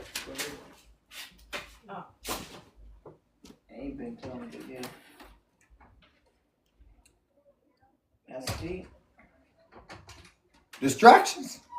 The enemy sent them. We shut them down. No matter how innocent they look. Shut it down. That's the enemy. But see, we gonna stay in this word. Want you to come outside, don't he? Yes. Don't know nothing about the Sabbath. After y'all done told them. That's the crazy. Visiting the third and fourth generation to them that hate the Most High. This is why y'all need to learn the laws, the statutes, and the commands. Why you need you some 10 commandments in your home. Why you need a father in the home, a father and mother, but you need somebody to get your tail in shape. Because there's too many of y'all that hate God. Y'all act or hate the Most High, hate Elohim, hate Abba Yah, Father. Because you don't have somebody leading you the right way. Don't y'all know that y'all hate him when y'all don't do what he say? You hate him. You hate the rules. Oh, no, I don't really believe in him. I do, but I don't. No, you hate me. You hate me. Because why? Because we can't see it. Exactly. Because what? Because you can't see him. Oh, wow. But if the Most High was standing before you today, Right. don't you know that you will bow down right there and you will be scared and you would acknowledge him? See, that's what the people today be talking about. These atheists be talking about. They don't believe nothing until they see it. Oh, I don't believe. I know. Well, do you know that you're in error? and showing mercy unto the thousands of them that actually love me. Or it says that love me and keep my what? Commandments. Come on. He shows mercy to those who love him and keep his commandments. Y'all, we got mercy. Shows mercy. He's showing mercy to us. He could literally destroy everything in his house right now. He can destroy us all he wants to. For all the mess that I did, all the mess that baby did, all the mess that y'all did, Come on. he could have been to shut us down. But he said, I show mercy to those who love me and keep my commandments. All praises. Hallelujah. All praise. Hallelujah. On that note. Thou shalt not take the name of the Lord, or excuse me, thou shalt not take the name of Elohim, the Most High, in vain. For the Most High will not hold him guiltless that takes his name in vain. So what is taking? Yah. Learn his name. Like what's Elohim, Yah, going against what he tell you to do. That's in vain. Oh, I believe in him, but I'm going to still go up against him. Cursing his name. Cursing his name. Bringing shame to his name. Oh, I follow the laws, the statutes, and the commands, but I'm over here in this orchard. Hello.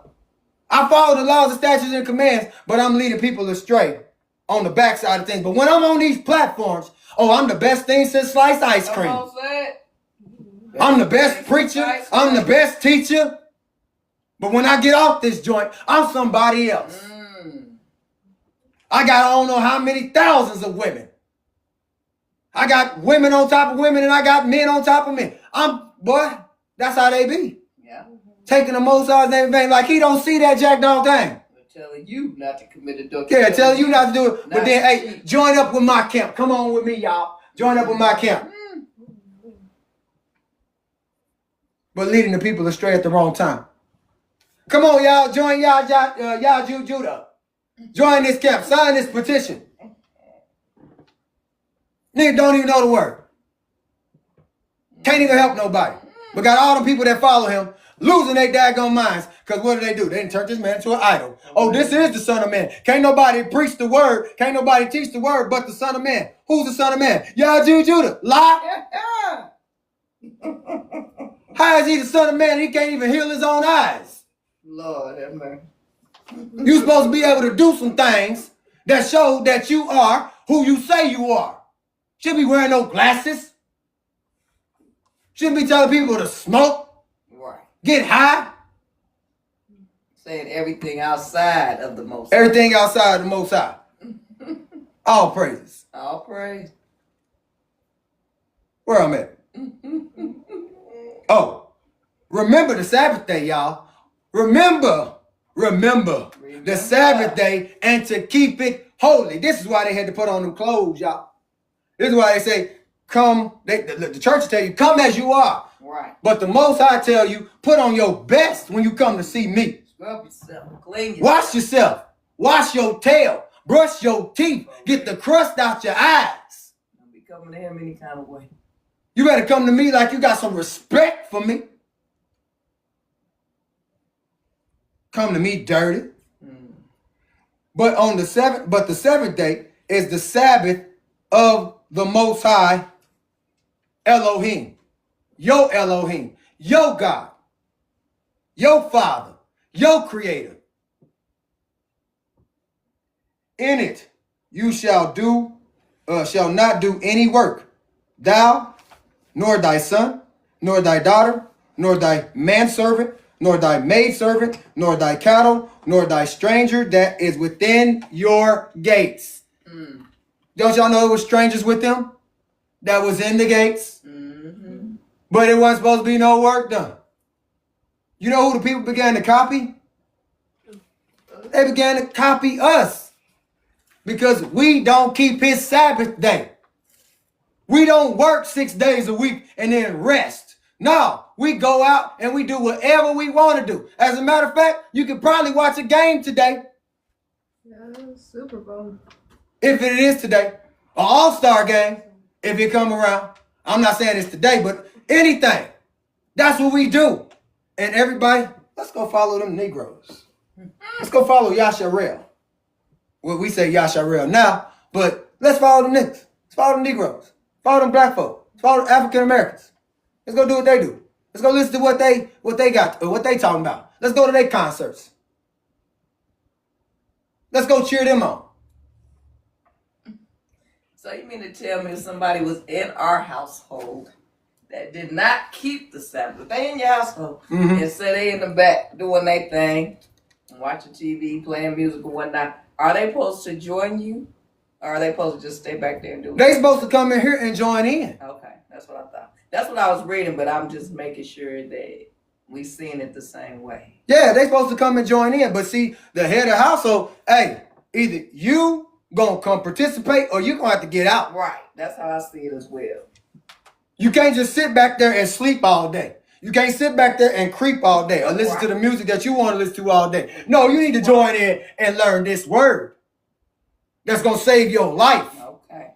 That's going to get you on the right track. That's going to get the blessings that you supposedly want to come in. You have to get on the right track. You're going to have to listen to the leader. But if you don't, you know where you can go. Get, like Chris Tucker said, did you hear what I said? Get out the door. It's a bomb coming. Go ahead, baby. So everybody in your household keeping the Sabbath together. Everybody in the your household. Your sons and daughters can't be off in the room doing what they want to do. No, I know you're stretching it. Go ahead. Go on and say what you got to say. Yeah, no, come on. I know, just stretch it out. Stretch it wide. I'm just asking. Everybody got to be on the same page, right? Everybody got to be on the same page. If we ain't on the same page, then what we doing? Some people got to go. Y'all see what it said about people that's not on the same page? What did he say? If they gonna do it, then they get unalived. They do. They get unalived. Because when you go out there, what's going to happen to you? You're going to get unalived. You don't know how to survive. Bars. Yeah, but he even said the foreign guests visiting in your town. Yeah. Supposed to keep it. They got to keep it. Oh, no, I'm finna go hang out with my girls and them. I'm finna go hang out with my brother that just came back into town. He done came in from the army. Right. My sister that came back in town. She done flew all the way from overseas. We finna go eat on the side. We finna go, well, go ahead and do what you do. But don't come back here with that foolishness. Don't think that you're going to be able to walk through this door. No. Stay your tail out there until it get dark. You don't get to come up here. As a matter of fact, you might not even get to walk through that door. Because I don't need that spirit coming up in here and trying to tank my household. This is why he says, I'm going to read it one more time. But the seventh day is a Sabbath day of the Most High, your Elohim. In it, thou shalt not do any work. No work. On the Sabbath day, is you supposed to be doing any work? No. You supposed to be at your job? No. You supposed to be at school? No. You supposed to be out there in the world doing your thing? No. That's work. Walmart should be shut down. Crest should be shut down. Walgreens should be shut. Everything should be shut down. It shouldn't be no crimes going on because everybody is what? In their homes. Yes. Safe and sound. You, nor your son, nor your daughter, nor your manservant, nor your maidservant, nor your cattle, nor your stranger that is within the gates. Not even your wife. Not even your animals. Not even your animals. The animals got to obey. They ain't out there doing what they want to do. They in that room chilling. We're asleep. Whatever it is, but they getting this word. Right. Your cattle ain't supposed to be out there plowing nothing. Hey, chill out, man. Rest. Chill out. You ain't got to do nothing. Relax. You ain't making no money for me today. I don't need you today. That's how it's supposed to be. But we don't do that. We've gotten far away from it. Why? Because the third and fourth generation, they hate the Most High. Let me finish this up. For in 6 days, the Most High made heaven and earth, the sea and all that is in them, or all that in them is, and rested the seventh day. Wherefore the Most High, Elohim, blessed the Sabbath day and hallowed it. He separated of all days. He was tired. I don't care what y'all say. He was tired. He just created all this heaven and earth and everything in it. People and some more stuff. Oh, shoot, I got to sit down, man. I got to rest. But he separated. Huh? He spoke it. And guess what? After that, he set his tail down. That's why he says, I'm telling y'all, sit your tails down, just like me. Y'all done all this throughout the week. Now get you some rest in. Get dressed up, get ready for me. I'm coming to town. Get ready for the lesson. Get ready for a blessing. That's it. Get ready to hear something that's going to help you out through the week. You never know. Next thing you know, next week, some people be like, man, I quit my job. Hallelujah. I ain't serving master no more. Hallelujah. Oh, man, I ain't even going to college no more. Thank you for that word. Hallelujah. Stop paying them folks. Give them a hi-ya, nigga. Hallelujah. I know I'm crazy, but y'all understand? Give them a hi-ya, nigga. I'm gone. Hallelujah. But he separated and he hollowed it from all days. Bars. Listen. Bars. Ooh-wee. Say it again. I quit my job. I quit my job. Hallelujah. Peace out, nigga. I'm out. I'm going to go serve my father. Bars. Hallelujah. Forget serving the foreign people. Shoot, boy, I'm telling y'all, man, let us walk away from everything. Walk away from the schools. Everybody do it in bunches. You people gonna be looking like, who in the heck? Who in the hell left the gate open? Who opened them up to this? They on some new stuff. Who bewitched y'all? No. Who took us out of the witchery? That's what they gonna say. Who bewitched? Who took us out of the trickery? Who woke y'all up? Who told y'all the truth? Mm-hmm. They woke now. They woke. They woke. Yeah. And then the next one, to the children. Honor thy father and thy mother, that your days may be long upon the land which the Most High, your Elohim, gives you. How you gonna get some land if you ain't obeying your father and your mother that the Most High wants to give you? How you gonna get the supposed to be house? And I'm just relating it to us today because it's a, land. But how you gonna get the house, the car, and all the things if you disrespecting the one who's gonna give you the blessing? Make it make sense. You can't. Because now you ain't on the land no more. You got to go. You out there on your own, trying to figure out how to survive. Dang, I wish I would have listened to mama and daddy and them. Dang, Son. I wish I would have been following it because now I'm out here trying to figure it out. Guess what you got to go do? You're going to have to go work for them folks. Work. You got to go work for them people that we telling you that you ain't going to have to work for. That you shouldn't be working for. But if that's what you want, have at it. You didn't make Hey, it. I've been in slavery a little bit too long. I wish I would go back and serve them. I want my own. I want people that's going to be following the laws, the statutes, and the commands of the Most High. And hey, when it comes to the Sabbath day, we off that day. Right. Matter of fact, you off the day before so you can get prepared for the Sabbath day. Go on and get your food. Do what you got to do. Get your kids together. Get their outfits, whatever it is. Get them prepared, man. Get them ready for a celebration. Get your house in order. She said it. Say it one more time. Get your house in order. Bars. Let me finish this up. I know I'm taking long. You good? Thou shalt not unalive. I have to look around for that one. Because we sure enough been unaliving one another left and right. Even if they do it on TV, we doing it on there. And what you see, you go out and do. They told us how to do it. What you listen to in the music, you go out and do. They done taught you so long, hey. Right. That's the cool thing now. Gang, gang. But the Most High says, thou shalt not unalive. Thou shalt not commit adultery. Thou shalt not be out here fornicating. Thou shalt not be giving away your goodies.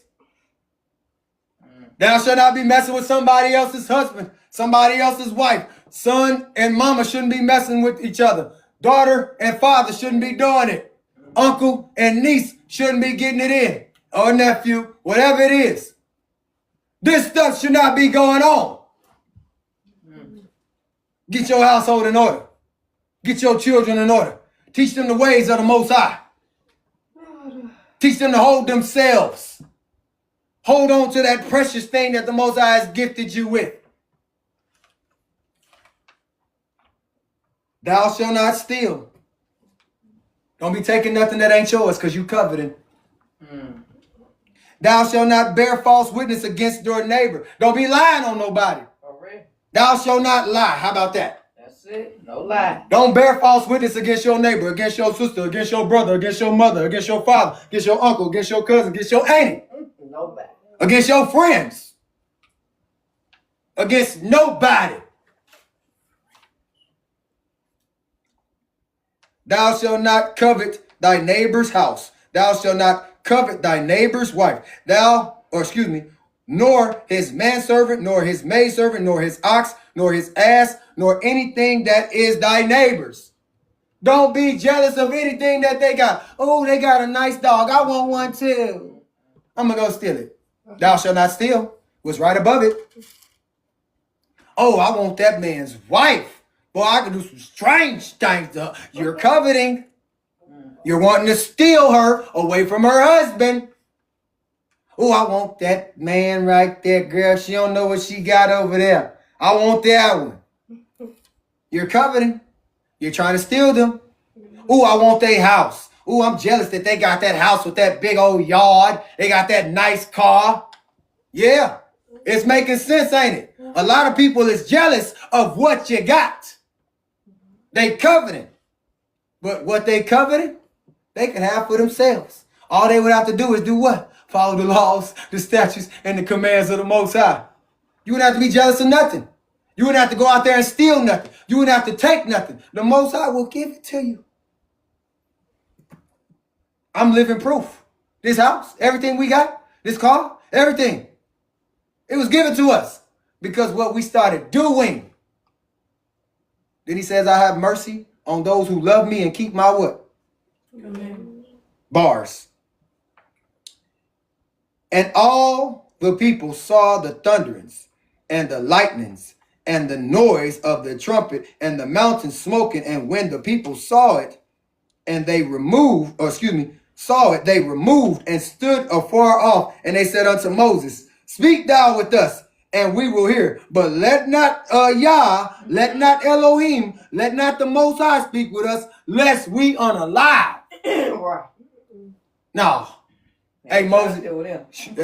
Hey, we hear everything, we see everything, man. But hey, we'll talk to you. Yeah. But hey, don't let God talk to us, or we gonna lose our life. Cause we know what we into. He know what we into. But you don't know, Moses. Lest we unalive. And Moses said unto the people, fear not, for Yah is come to prove you, and that his fear may be before your faces, that you sin not. And the people stood afar off, and Moses drew near unto the thick darkness where the Most High God Elohim was. And the Most High said unto Moses, thou shalt say unto the children of Yasharel, you have seen that I have talked with you from heaven. What did he say? Y'all see that I have spoke with y'all from heaven. Right. All the work he has done. Everything that I've done. Y'all heard my voice. Remember, he told Moses, I don't think if y'all are remembering this, but he says that the people are going to hear. They just can't come near bars. They're going to hear everything that I'm saying. But they can't come near. But they can't come near. Because what happens if they come near? Lest we unalive. Play with the Most High if you want to. They might have some shoes on. This is holy ground. Moses probably had to take his shoes off again. He already know the routine. Take your shoes off when you enter in the presence of the Most High. They don't know, Moses. They got their whole clothes on and their shoes and everything on in their own homes. bars, and that's a message for y'all. Take your shoes off. Take it off. Maybe crazy. Verse 23. You shall not make with me gods of silver, neither shall you make unto you gods of gold.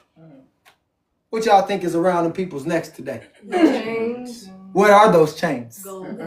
They gods. Supposed to be Jesus. Idols. It's supposed to be, yeah, it's supposed to be Jesus, supposed to be Elohim, supposed to be a cross, supposed to, whatever it is. It didn't turn into a god, because what do people see when they look at you?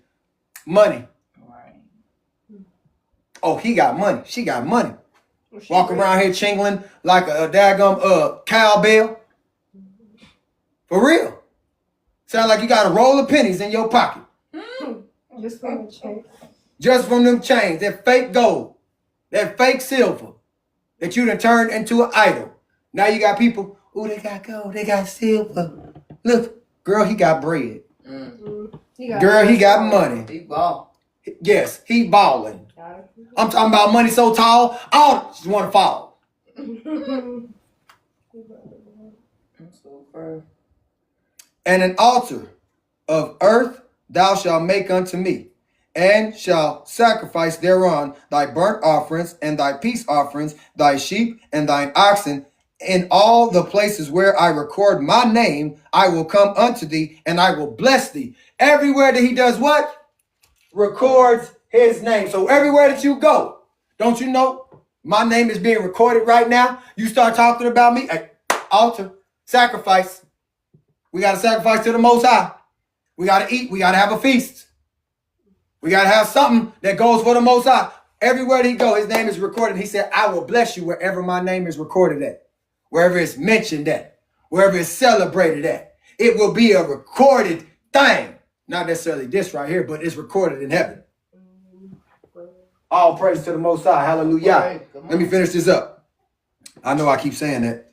And if thou will make me an altar of stone, thou shalt build it of hewn stone. For if thou lift up thy tool upon it, thou hast polluted it. If you do what? You make unclean. If you lift up a tool unto it, you have done what? Polluted it. You have polluted it. This is why he says it's a curse. And they done built it up with tongs, because you polluted it. You turned it into something else. You turned it into a God. Yep, you chiseled it, made something out of it. You turned it into what do they call it? A false God. Thank you, baby. An idol. Because now you started cutting on it. Ooh, I want to make something of it. Oh, snap, man, let me make this cross. Let me put this up here. Let me put this big old cross up here inside this church. Why? Let me put this man up here wrapped up like this, looking like Hell's Angel up here on the church or the cross. Hell's Angel. This white man. Seizure Borgia. You done turned it into an idol. You done polluted it. Oh, snap. Man, you know what?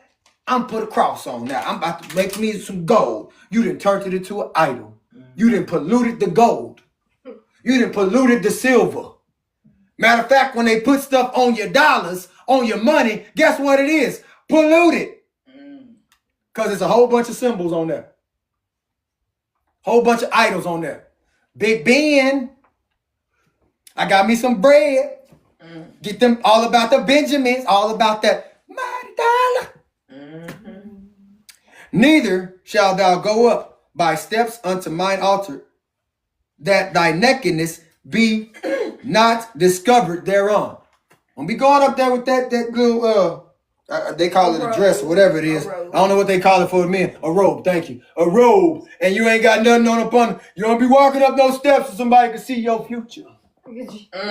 So somebody can see what you working with. What type of package he got. What she got on there. Is it fat? Look at that monkey back there. Look at that big old horse booty. I'm telling y'all, this is the stuff that be going on. This is stuff that be going. The Most High is revealing it to y'all. What be going on? This stuff be going on all the time. Do it not? Yeah. Yes, it do. At the schools, at the workplaces, in your stores, everywhere. I don't know about the school. Yeah. What you mean at the school? Girl, this stuff is going on everywhere. But this is why he said, build it up, Yeah. Moses. You build it. And don't be walking up no stairs either. Lest your nakedness be uncovered. See, y'all don't like when the word come out raw and uncut. But it's real. Go ahead, baby. You take over. Message Bible. I'm the whole Message Bible by myself. As the Most High give me utterance. But go ahead. Okay. Exodus 20. Yeah, y'all didn't like that. It hurt. It hit a little bit different. I got you. You so mad. Exodus chapter 20. The Most High spoke all these words. I am the Most High, your Elohim, who brought you out of the land of Egypt, out of a life of slavery. No other gods, only me. No carved gods of any size, shape, or form of anything, whatever, whether of things that fly or walk or swim.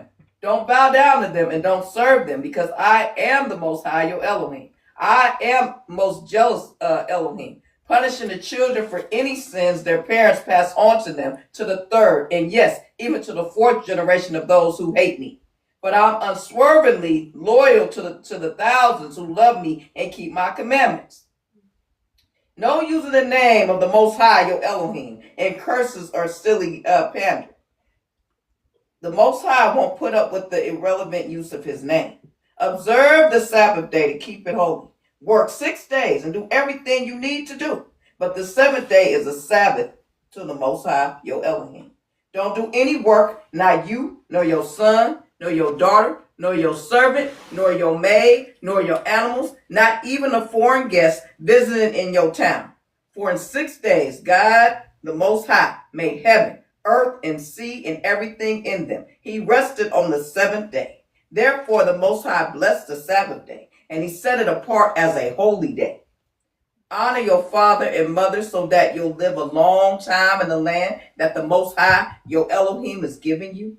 No murdering, no adultery, no stealing, no lies about your neighbor, no lusting after your neighbor's house or wife or servant or maid or ox or donkey. Don't set your heart on anything that is your neighbor's. All the people experiencing the thunder and lightning, the trumpet blast, and the smoking mountain were afraid. They pulled back and stood at a distance. They said to Moses, you speak to us and we'll listen, but don't have the Most High speak to us or we'll be unalive. Moses spoke to the people.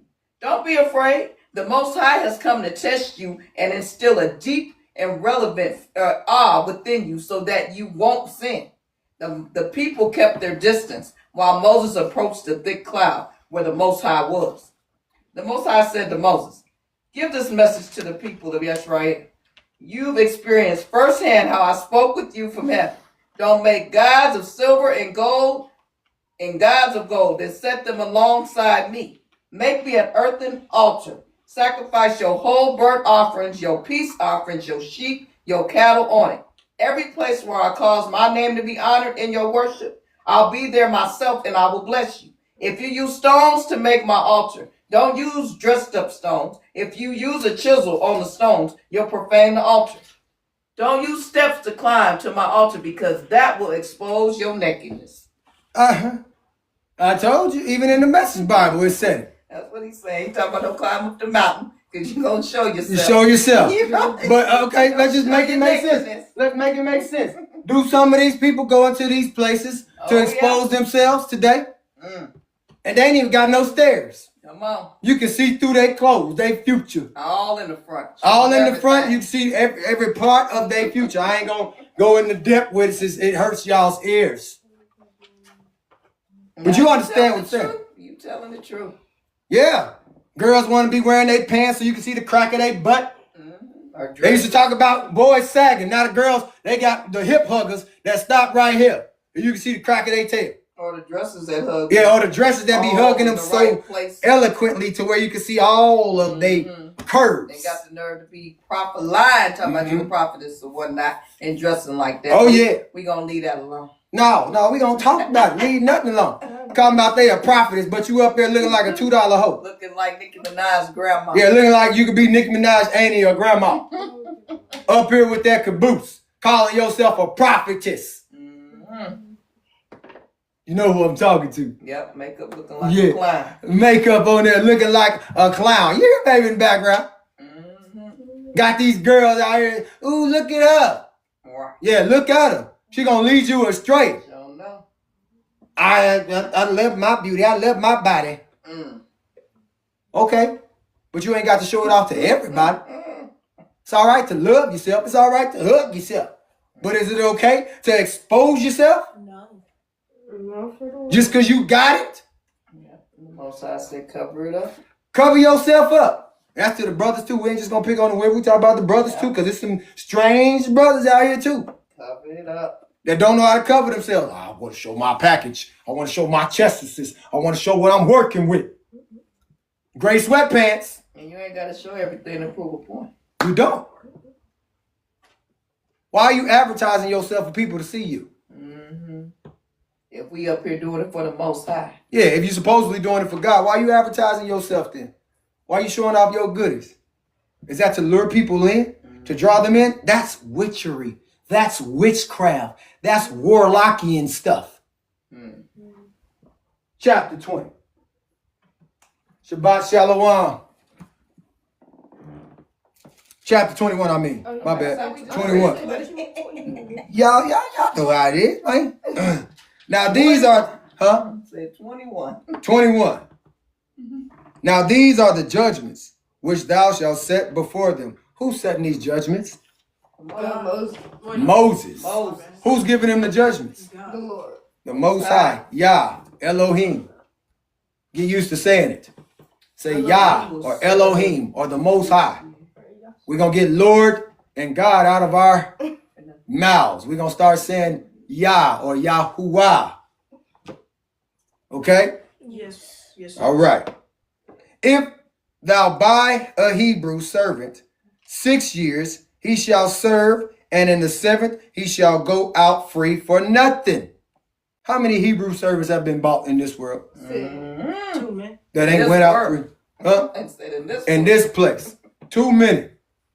2 men to count. If he came in by himself, no, hold on. Yes, if he came in by himself, he shall go out by himself. If he were married, then his wife shall go out with him. So if he came in with his wife, then his wife is going to go with him. Y'all know what the story kind of remind me of? Jacob. Remember when Jacob came? He ain't had no wife. He ain't had no job. He ain't had nothing. But he went to his uncle. If his master has given him a wife, and she have borne him sons or daughters, the wife and her children shall her masters, and he shall be her masters, and he shall go out by himself. If the master give you a wife, and then the wife have children, the wife and them children is the masters. Wow. Don't y'all see how slavery kind of worked a little bit? Is it starting to make sense to y'all how slavery worked? You came in with nothing. And then you get a wife. I gave you one. Now you have children. Those are mine. Those are not yours. Your wife and them children is mine. That's my property. Oh, wow. And if the servant shall plainly say, I love my master and my wife and my children, I will not go out free. I will not go out free. I love my master. I love my wife. I love my children. Give us free. Right. Then his master shall bring him unto the judges. He shall also bring him to the door and unto the door post. And his master shall bore his ear through with an awl, and he shall serve him forever. What did he just make him? A slave. We ain't no slave no more. A slave. Why y'all walking around here with earrings in your ears and That's what things? he did. Y'all look like some slaves. Yeah, he pierced his ear. Pierced his ear. Because that lets you know that you my property. For life. Why y'all think these people want y'all to buy their earrings or buy the earrings from them now? You their property. Without being their property, but you somebody's property. All right. Because you keep on reporting back to them, ooh, I like that store. It got nice earrings. Ooh, they got real good gold over there. It's real. It's authentic. You go to the pawn shop. I'm playing with y'all. I'm telling you. That's your master. But let me get back to this lesson. Ooh, excuse me. And if a man sell his daughter to be a maidservant, she shall not go out as the men servants do. If a man sell his what? His daughter. Then she shall not go out and do as men servants do. Woman ain't going to be treated like the man. She going to be where? In the crib. Right there. And it's going to be a reason for it. You're finna get to it here in a minute. Making sense to y'all. If she pleases not her master who hath betrothed her to himself, then shall he let her be redeemed to sell her unto a strange nation. She shall have no power, seeing he hath dealt deceitfully with her. What was she in the house for? Hello? She was being betrothed to the master. She was being his, married, but not married in a sense, but still. They was, what you saw when you walked. Oh. Yeah. I'm trying to keep it PG-13. And if he have betrothed her unto his son, if he have passed her to his son, he shall deal with her after the manner of daughters. So if he didn't given her to his son, now he has to deal with her like she is his what? Daughter. If he take him another wife, after this one he done gave away to his son, or now if he take him another wife, her food, her raiment, her duty of marriage shall he not diminish. If he take him another wife, now the food, her clothes, everything that she has, her duty of marriage, he will not diminish from it. He will not cut it off. You can't. This your wife.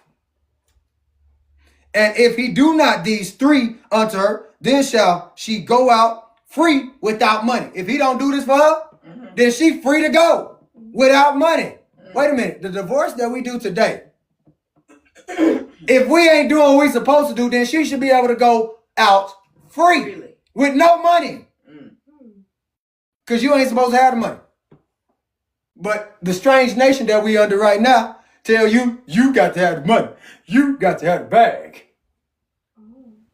That's why you don't know what to do with it. Because it wasn't for you. It was, so when you got married, now all of this is yours. You know what I'm saying? Yeah. In the divorce, you're supposed to leave out with nothing and go start all over and get you another man that's going to supply for you. Didn't know that, did you? No, you don't leave with nothing. You think you're going to take away from me and my household and make me struggle?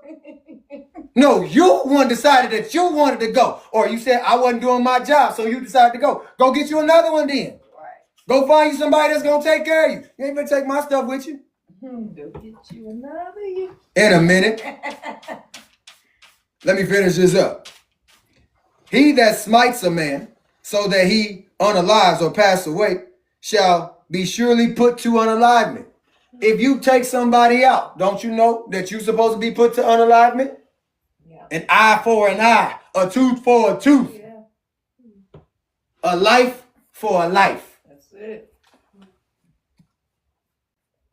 And if a man lie not in wait, but Elohim deliver him into his hand, then will I appoint thee a place whither he shall flee.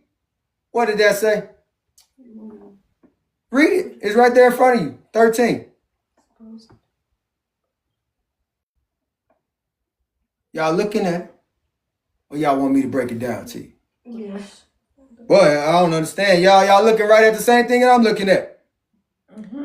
If a man lie not in wait, lie not in wait. I ain't waiting on nothing. Lie in wait. But the Most High delivers him into his hand. Into the Most High's hand. What happens? Then will I appoint thee a place whither he shall flee. I will point you to a place where you can go. Where you gonna be. The Most High is the one that does it. He did it for me. I was the one lying in wait. I was the one that didn't have a place to sleep. I was the one that was always asking God, hey, when you going to do it for me? And he sent me to a place. He appointed me to a place. Matter of fact, I'll tell you where he sent me. He sent me to where A-Train is at. I ain't going to announce it all, but he sent me that way. Mm-hmm. A place where I could find peace. A place where he showed me what I'm called to do. Refuge. Yes, refuge. Safety, too. Definitely safety. Because, boy, do something to that man out there. One phone call. And it's like a whole bunch of ninjas out of nowhere that come running. I'm not playing with you. If something happened to him, oh, it's so many people that come from, not just in where he stay at, from cities and states that don't play about him. That he done trained up. Rightfully so. Verse 14. But if a man come presumptuously upon his neighbor to slay him with guile, thou shalt take him from mine altar, that he may be unalived. Running up on somebody real quick. Coming on with guile. Ready to slay him. I'm like, man, I'm about to knock this nigga. I'm about to kill this nigga. Mm-hmm. And when he do that, he said, you supposed to unalive him. Mm. He got to get put to unalivement. Because he did it on purpose. Because he want to take somebody else out.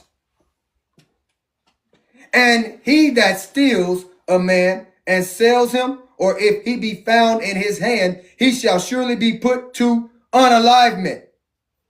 If you steal a man and then turn around and sell him, and if he be found in his hand, then he shall be put to death.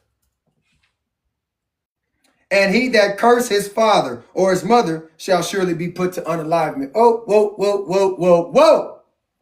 Say what? That's deeper. Those that curse their father and their mother shall be put to unalivement. Y'all, this was the laws back then. Oh, yeah.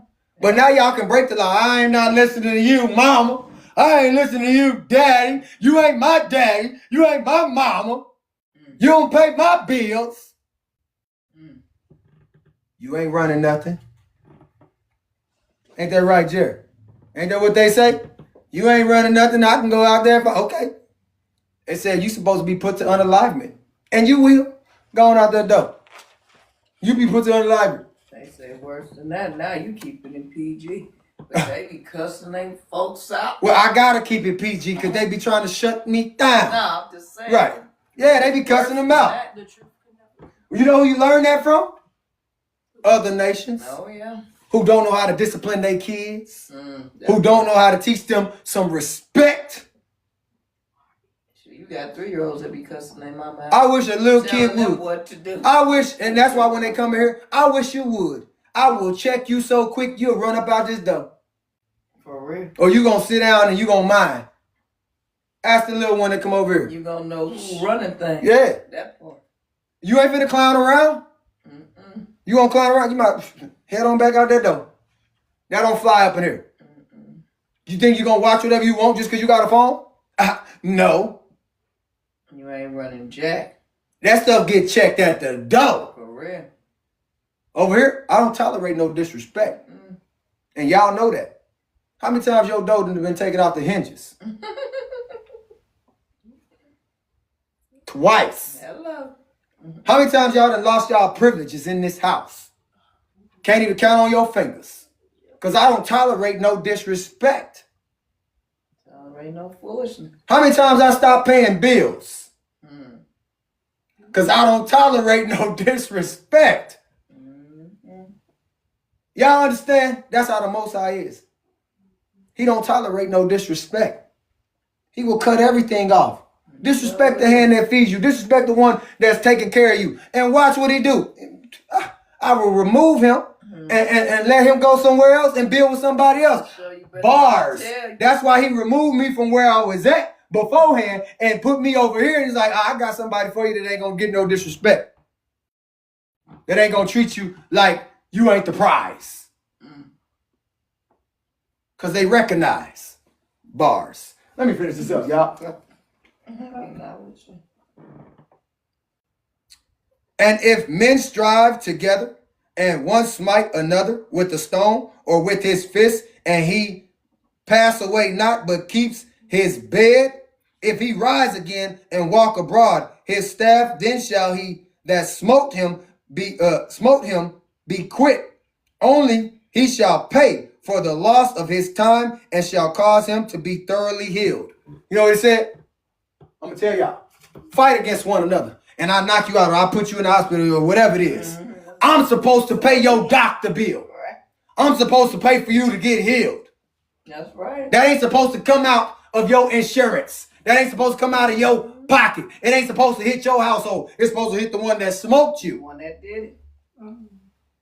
But that's if he don't pass away. Now that's deep. And that's But what it says. what do the world teach you today? Get you some insurance. And then as soon as you go in the hospital, your insurance go up.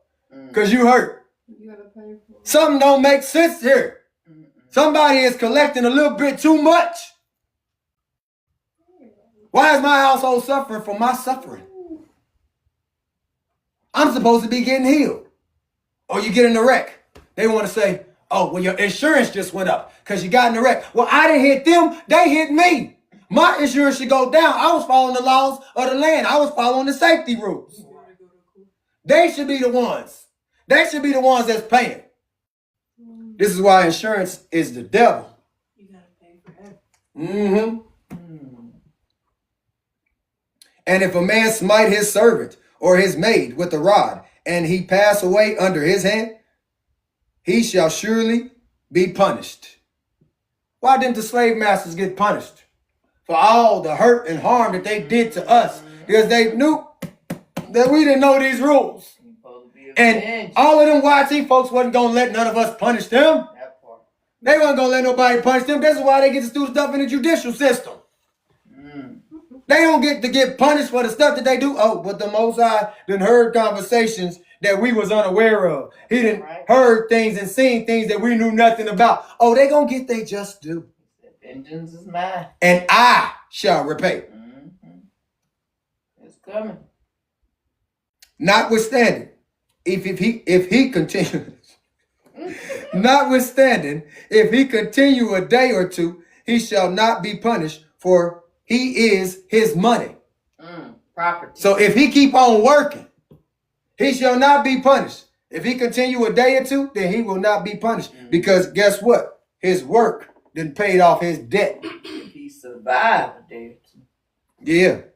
If he survive, then his work shall what? Should be Pay off his debt. Yeah. Verse 22. If men strive and hurt a woman with child. Oh, wait a minute. Come on. Shoot. I know the sister's about to. Amen. Amen. Come on. Preach, preacher. Come on. They get to come in here. If men strive and hurt a woman with child so that her fruit depart from her. So if you hit if you abuse a woman while she is pregnant and you hurt her with that child in her, so where her fruit depart from her, and yet not mischief follow, he shall be surely punished according as the woman's husband will lay upon him, and he shall pay as the judges determine. Y'all know who's supposed to pay for this, right? Yeah. The master. the one that. No, this is talking about slaves, y'all. So y'all got it twisted. This is talking about, remember, it started out. Now these are the judgments which thou shalt set before them if thou buy a Hebrew servant. You got to stay at the front. These is Hebrew servants that's getting hurt. If they hit her, if they harm her, and her fruit depart from her. Talking about the child passed away. And she not able to, then the master is supposed to pay for what? Or pay the woman's husband. And the judges are supposed to determine what goes on. Y'all, we've been doing this all wrong. Oh, yeah.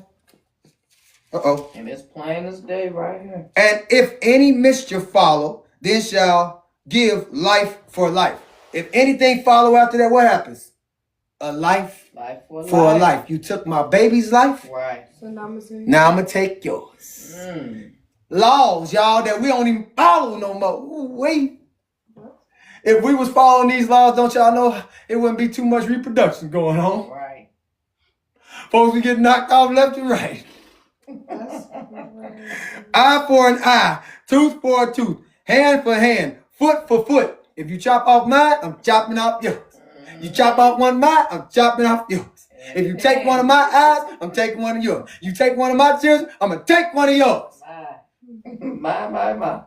See, we don't know. They don't do that no more because they got laws today that you got to follow their laws. No, you can't unalive nobody. Well, if you take one of mine, I can take one of yours.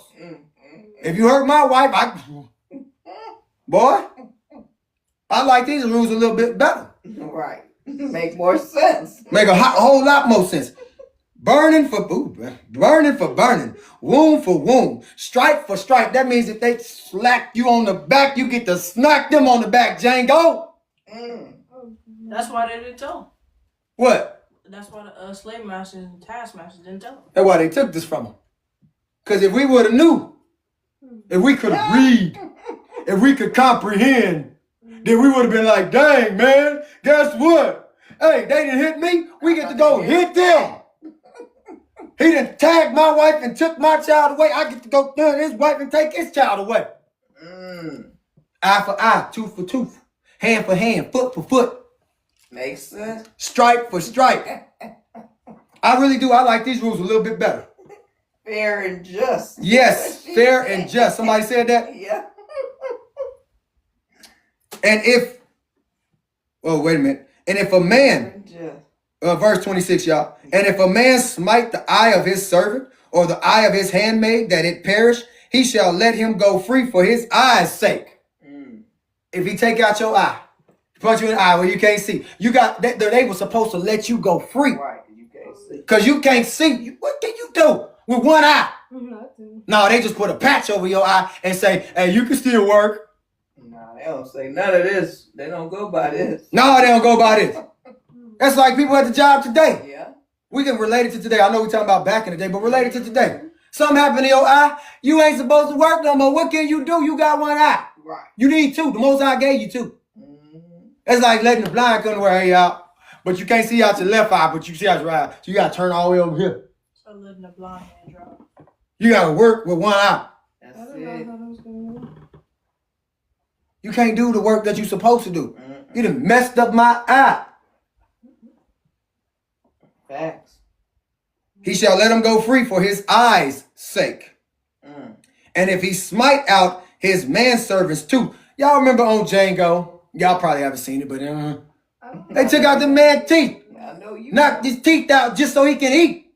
Because he wouldn't eat the food that they was giving him. Yeah, they took a hammer and a chisel and knocked them joints out. I'm sorry to give you that picture, baby. I know you got your eyes is different over there. And he smite out. And he smite out his manservants too, or his maidservants too. He shall let them go free for the tooth's sake. For the tooth's sake. Let them go. What can they do? Chew. You can, but you can't chew. Yeah. You ain't got no teeth to break it down. But let them go for their tooth's sake. Let them go for that. That's a part of them. But they ain't followed none of these rules, y'all. None of that. They did the most hellacious things to his people. We ain't done. And if an ox gore a man or a woman that they unalive, then the ox shall surely be stoned, and his flesh shall not be eaten, but the owner of the ox shall be quit. Yeah, be clear. Held accountable. That's what I said. Listen, y'all getting ahead of what I'm about to say. Oh. But go ahead. I like what y'all doing. I like this participation. Thank you. They listening. I appreciate y'all actually listening. I ain't heard nothing from this little one over here, probably because his mind can't comprehend, or his ears probably hurt. But anyways, it shall do what? Be held accountable. He shall be held accountable. You ain't even supposed to eat that meat. It is tainted. It ate a human being. It destroyed them. It put them to unalivement. Y'all remember the movie Gladiator? I think so. Or 300? Nah. I don't know. Y'all haven't seen it, but I'm just going to give you a quick little tidbit. There was stuff on there that it unalived people, the animals and stuff, that total, I know you pierce you. If you're unalive from it, don't you know you ain't supposed to eat that animal? And the owner is held accountable? Gladiator. I know what you're talking about. Y'all, we ain't been following these rules. We can talk about it even in today's world.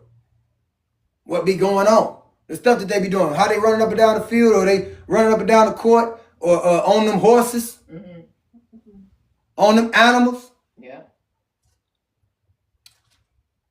And the animal don't even get stoned, don't even get taken out. It get used all over again. But what it do? It gets celebrated.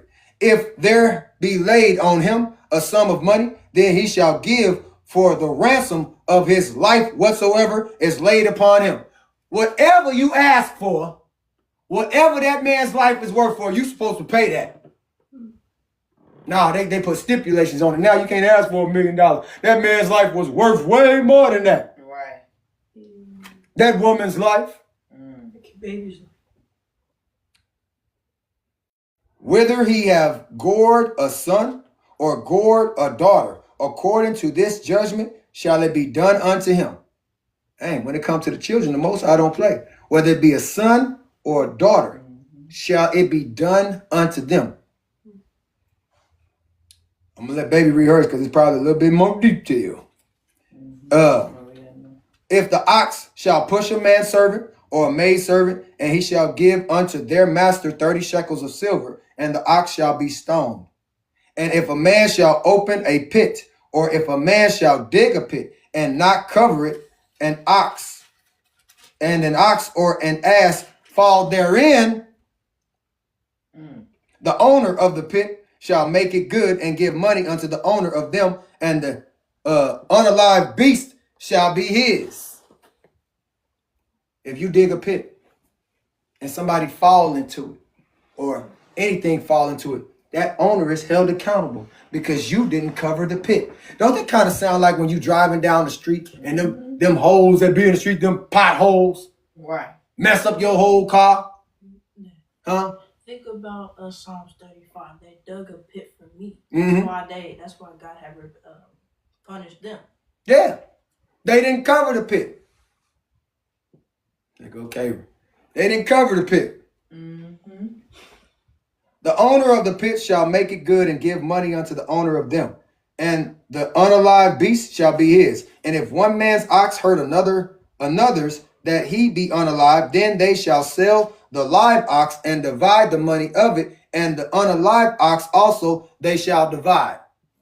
So the ox, that unalive one, the one that is still alive, now they got to divide the money up. And then the ox that passed away, they got to divide that too. Or if it be known that the ox hath used to push in time past, and his owner has not kept him in, he shall surely pay ox for ox, and the unalive shall be his own. Well, we've been following these rules all wrong. For real. The animals even got rules for the animals. If your animal do some harm to mine, then I got to pay you. I got to pay you for what you lost. We don't go to court on this and, to see who was right and who was wrong. No, you know you was wrong. Quit playing games. You know your animal was wrong. You ain't train them right. They should have been in the cage or should have been in the barn, wherever they're supposed to be at. Don't blame nobody.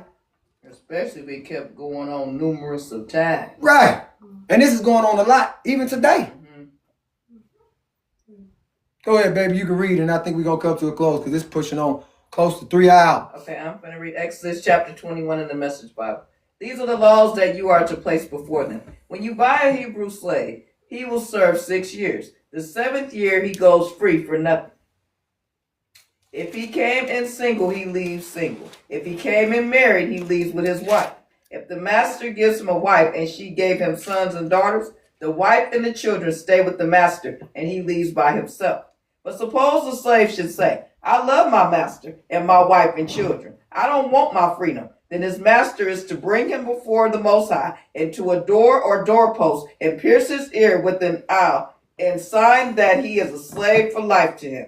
When a man sells his daughter to be a handmaid, she doesn't go free after 6 years like the men do. If she doesn't please her master, her family must buy her back. Her master doesn't have the right to sell her to foreigners since he broke his word to her. If he turns her over to his son, he has to treat her like a daughter. If he marries another woman, she retains all her full rights to meals, clothing, and marital relations. If he won't do any of these three things for her, she goes free for nothing. Free for nothing. If someone hits another and unalives them as a result, the penalty is to be unalived. But if there was no intent to unalive them, if it was an accident, an act of the Most High, I'll set aside a place to which the unaliver can flee for refuge, says the Most High. But if the murderer was premeditated and cunningly plotted, then drag the unaliver away, even if it's from my altar, to be put to unalivement. If someone hits father or mother, the penalty for that is to be unalived. Wait a minute. If they hit their mother or their father, if they abuse them, then the penalty is unalivement. It is death. Boy, hit me if you want to. I promise you. It'll be the last. You know what we say? I brought you in this world. I'll take you out. Because you don't know who you messing with. I'm from the streets. I'm from the streets. Oh, my. Don't you know, Jerry? You remember? Step up to me if you want to. I will clap your face. That's why it says, honor your father and your mother, else your days will be numbered. But we can take you out in a heartbeat like that, just one blow. Wake you up afterwards if you do wake up. Right. You lost your mind even trying to come Ain't that right, Nene? She'll sit on you. Oh, yeah. You know I don't play. Your mama don't play. Hey, this one, right? She's a rider for real. I ain't gonna lie. Come up against it. We don't play when it comes to y'all children. We love y'all, but understand this. Don't come up against it. You're grown enough to think that you gonna hit me. Man, all right, Bernie Mac. If you're grown enough to talk back, you're grown enough to get done. It's gonna be some repercussions. Some consequences. Go ahead, man. If a quarrel breaks out and one hits the other with a rock or a fist, and the injured one doesn't be unalive, but is confined to a bed, or like you said, to the hospital, then later gets better and can get about on a crutch, the one who hit him is in the clear, except to pay for the loss of time and make sure of complete recovery for that person. So he in the clear because he didn't pass away. Right. Or they in the clear because they didn't pass away. It wasn't that you go to court and now, you know, you get for attempted murder. You get convicted. No, they survived. Yeah. They made it. But I got to pay their bills. I got to pay what's going on. That was the payment. See, now. That's more just. Yeah, that's more just than to send somebody into prison. Right. To lock them up. Because they can't pay their debts. But then guess when they come out of prison, guess who they got to pay? Right. The person. No. They got to pay their restitution fees. The jail, the prison, the court system. They got to pay all them, but they ain't never paying nobody's bills. That it was done to. See, that's what I'm talking about. Like it just said that you could, pay for their recovery in the hospital. But like you said, they go through all that, go to jail and all that time and whatnot. But that person don't see none of that money. None of it. Wow. They struggle the whole time. That's crazy. Like, man, let me pay for your bill. Let me pay. And I ain't even trying to send you to the hospital, man. Right. We know how to heal you for real. Let's work this out. But see, they had stones. Now they got pews. Right. If you don't know what you're doing, you know what I'm saying? But pick up some stones then. Let's go back to the stones. Put these pews down. Pick up some rocks. Yeah, use your fist. Go back to, I'm not telling you to fight, but use your fist. And don't be trying to unalive nobody. Just, like, down for the count. Pop say on Friday. He said do it to where you can live to live to see another day. And make sure they live to see another day too. Like how you just said. Now you know who not to mess with. You just said make sure that they live to see another day. It's like what you did to that one man whenever his head wasn't open. Oh boy, you bringing up my stuff. But yeah, I did. I boxed him and stuff. Oh yeah, I don't mean no harm, but I was thinking about that too. When you sent old boy to the hospital, you took him, you beat him down, but then you took him to the hospital. I guess I got to tell the story. So when I read this, I was thinking about your story. Oh my gosh. I guess I'll tell the story real quick if you don't mind. Me and my son. Y'all on the same page. How you remember that? I don't know. But anyways. God tell the people. I was in college and there was this dude, his name was Teddy. And he was messing with my twin. Like they was out in the hallway and they was boxing. And I know, Vail, he can fight, but he ain't nothing like me. So, as I saw him, he's trying to punk my brother. So I was like, man, let me put them things on, show you what I'm working with. And I put the gloves on and I asked him, I said, so is we being for real or is we just playing? He's like, it don't matter. It don't matter. I'm like, all right, cool. So I got in my stance and He looked at me like, oh, this nigga must know how to fight. But he hit me, and he like hit me in my nose, and it was ringing. I was like, oh, shoot, I guess we for real. I was like, all right, cool. Got real. It got real. I hit him with a left, I hit him with a right, and an uppercut. I was like, bow, bow, boom. And his head went back into the corner, and it cracked, like right, well, it didn't crack, but it cut him right here where it was bleeding. And I was like, oh, snap. Like, dang, man, I didn't mean to do that. So threw the gloves down, and we didn't want the dorm mom to know because, like, you know, you ain't supposed to be fighting at the college. Mm-hmm. So I was like, all right, man, let's go to the hospital. You know, where's the nearest hospital? Because he's from Tulsa. I was from Oklahoma, so I didn't know. We drove all the way to Tulsa and took him to the hospital from Miami, Oklahoma. But I took him to the hospital, and the whole time we riding, everybody's in the car, they're like, man, this dude is crazy. How you beat somebody up and then take them to the hospital? Because you want to get in trouble. I didn't want to get in trouble. I wasn't trying to get kicked out of the college. But we became cool after that. You know, we talked the whole time. You know, I made sure I put some pressure on it, and we got him to the hospital. I told him what to do. We got there. They gave him some stitches. And while we riding back from the hospital, we was all sitting up there chopping it up in the car. We was like, oh, man, it's cool. You know, we were just playing or what have you, which I wasn't playing at the time. But, you know, like we was playing, and an accident happened. And that's how we became cool. Because at first, Tulsa didn't like Oklahoma at Miami, Oklahoma. They was talking mad cash to us. But, you know, once we put them gloves on, it was different. But you did it the biblical way. I did it the biblical way, not even knowing I was doing the biblical way. Now, I didn't pay for no hospital bills. I didn't have the money for that. So, you know, that part I didn't get. But the most I made sure he was straight. After you beat his tail, you still took I made sure he was straight. We got back to the dorm. You know, the dorm mom didn't even find out. Everybody at the college, they all knew about it because the next day I was the talk of the school. It was like, Big Twin, we ain't fooling with you. That's what they call me, Big Twin, because my brother, he's the little twin. But they say, Big Twin, we heard what happened with you and Teddy. And then we heard that you took him to the hospital. Like, now what crazy nigga gonna take after he whooped the nigga tail, take him to the hospital? I was like, man, y'all shut up. Y'all know, like, the school ain't supposed to know that there was fighting going on. You know, you can get kicked out of school for fighting. Right. And I was at school in college. But, yeah, it happened that way. I don't know how y'all remember that story, man. I guess I'd have told it many a time. That's how I wanted us to remember so you can tell it. But, I mean, still, that's why I tell people all the time, like, man, we can get it in the gloves. You know what I'm saying? Like, I don't want no pew-pews. I don't want no knives and nothing like that. I just want your face. You know, I want your body. I want to hit some parts where you know, like, hey, I ain't going to fool with that cat no more. And you ain't coming back with none of that because we're going to have respect after that. I'm not going to be like, oh, I beat that nigga tail. Right. I beat him. No. Like, hey, we good now. Just learn who not to mess with. You know what I'm saying? I can teach you some things. I can teach you how to humble yourself. Even when you said that you didn't intend for it to go that far. No, I didn't. Or as his head getting cracked or whatever with the blood and so forth. You would just try to show him don't mess with my people. Yeah, it was mainly about my twin brother because they always like to pick on him because he was quiet. And me, I'm the loud one. I'm the one you want to mess with. You know what I'm saying? I'm that cat.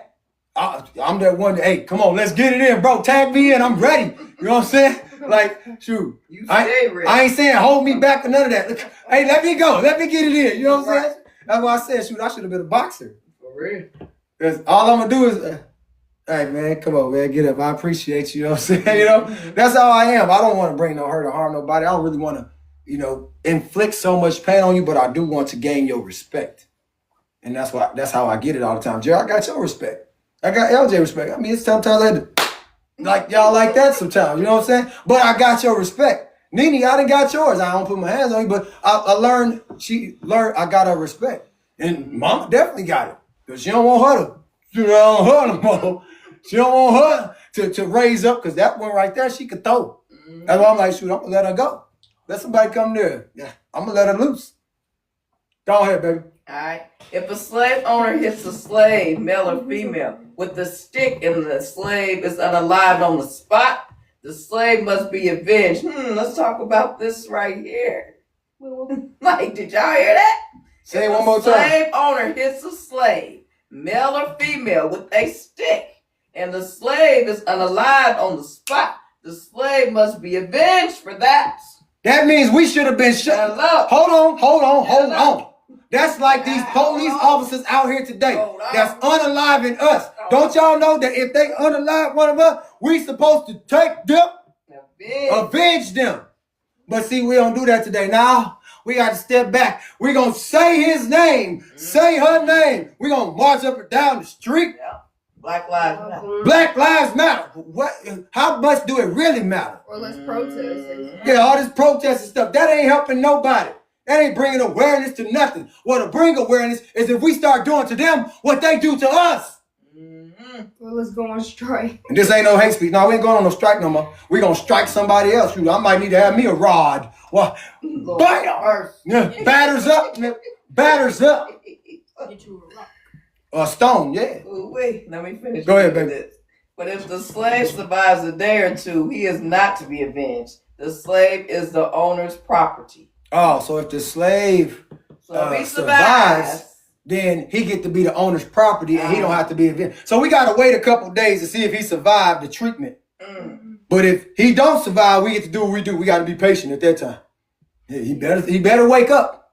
He better wake up. Because if he don't, it's over with. I'm telling y'all, man, we got to go back to what the Most High told us to do, man. I know they say the law is done away with. Shoot. No.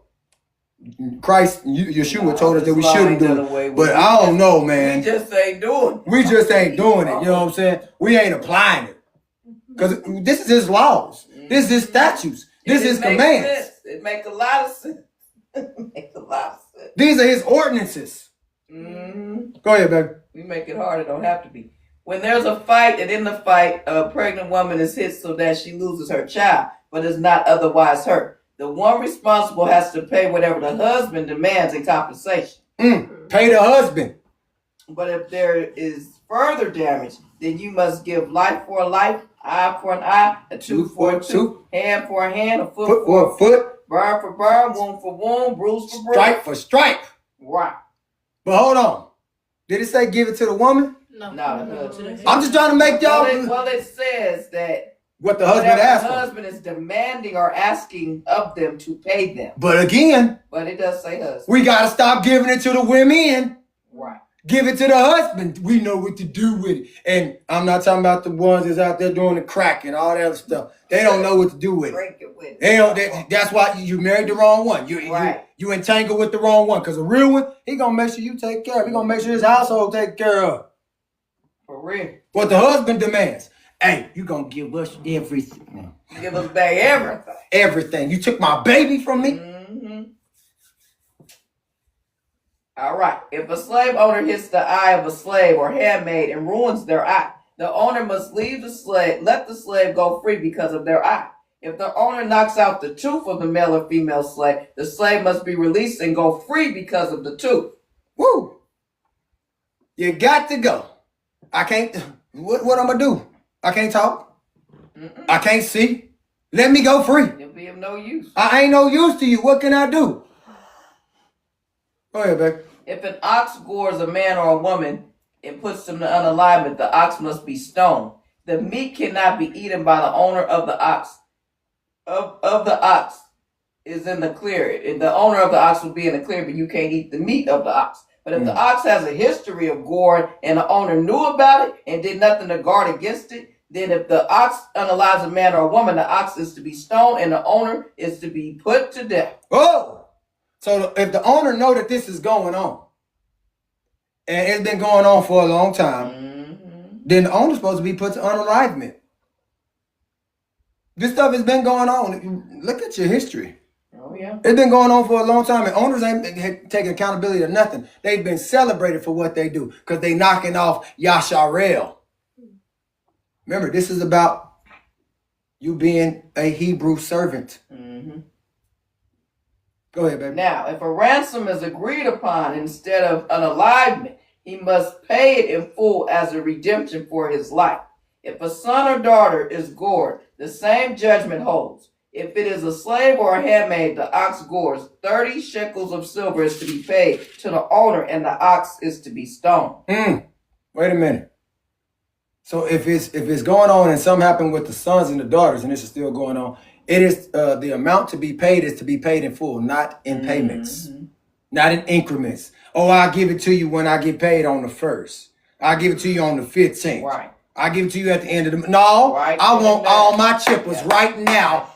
911 emergency. Go ahead, baby.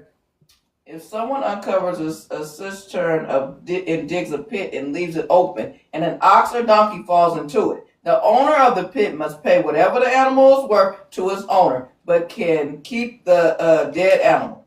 If someone's ox injures a neighbor's ox, and the ox is unalive, they must sell the live ox and split the price of it. They must also split the dead animal. But if the ox had a history of gore and the owner knew it and did nothing to guard against it, the owner must pay an ox for an ox, but can keep the dead animal. So they got to, if the one that got unalived, the owner has to pay for the one that got unalived, and then they split the unalive one. Now I guess that means they're gonna split it and eat it. I don't know. Right. But yeah, that's what it sounds like to me. They're gonna split it and eat it. You take this half, I'll take this half. But what was the last part after that? When they split it? Let's see. If someone's ox injures a neighbor's ox and the ox dies, they must sell the live ox and split the price of it. They must also split the unalive animal too. So if they got money for it, they gotta split that money. Split the money. All right, y'all. We ain't gonna move no further, but guess what time it is? It's time to figure out what y'all learned. And there is no notes. There is no notes. It's straight off the dome. All praise. So let's get to it. Baby, who would you like to go first? LJ. El Jizzle. You're up. And then I don't want to hear no timid stuff. I want the voice. All right. Well, what I got was that what really stuck out for me was the last part that we just read. Because I mean, we don't follow that as they did back then. Like how you mess somebody up, and if they, all right. Well, for example, with the slaves, and how if they beat them and they died and they unalived on the spot, then that's what they did to that person. The only reason that they don't tell us this now is because they don't want us, because they know that there's more of us than there is of them. All praises. Hello. All praises. And if we did that, they know that we realized and we read this, and we know that they can't run us no more. They can't rule over us anymore. All praises for El Jizzle. Anything else you want to add? I don't mean no harm. If we was to actually do that, there wouldn't probably be none of them. Because there's more of us. I mean, I'm real. Because there's more of us. Yeah. Think about it. Hey, like the grasshopper on the what movie was that? Ants or No, Bugs Life? that was Bugs Life. Where the grasshopper, he said, "Look, if they wake up, if they realize, don't y'all know that it's more of them than it is of us? Oh yeah. Don't y'all know it's more of us than it is of them? But if they in that position right now, because we waking up, they know. Oh yeah, wake up, Yasharel, huh? The only reason that we don't know is because of like what y'all say to us all the time: the laptops, the phones, the game. Oh yeah, all of that. distraction. It's because we're distracted by all these things. That's what they set them out for in the first place. Now you know I'm gonna hold you accountable to what you just said. All right, here we go. Play again. I'm gonna clip this. Hold on, what time was it? Let me make sure, because I'm going to clip this mug where my son said it. What time was it? 2:37. No. Yeah, 2 hours and 37 minutes. She said her kids just watched that movie this week. Who said that? Bugs Life. Relearning Daughter of Zion. Okay, I'm going to clip it, LJ. They're going to hear you in the background. You're going to be on YouTube. All right. And, I mean, I just wanted to say that's what stuck out to me, because if we didn't have these, what do you think that we would be doing? Outside playing. Not just like we did. This right here. I mean, be in the word, listening to us as we give the word. Depending on who taught you. Yeah, depending on who you raised by. Okay. Baby, the teacher, since you the teacher, you get to choose who goes next. No Leah.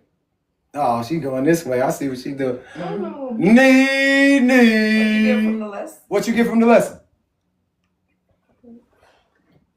And mind you, you will be held accountable for what you say. Yeah, right. You know how they say, what did they say about it in the court of law? Anything you say. Anything you say can and will be used against you in the court of knowledge. I know that's right.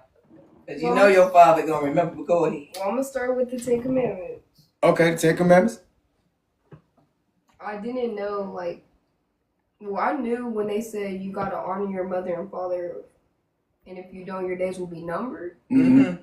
But I didn't know like he meant unenlightened. Oh yeah. Oh yeah, when you say your days are It's gonna be numbered, cut short. your days are coming down.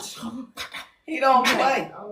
Look what they done did. I got chopped them numbers down. I had life for them like this, and I got shorten that mother.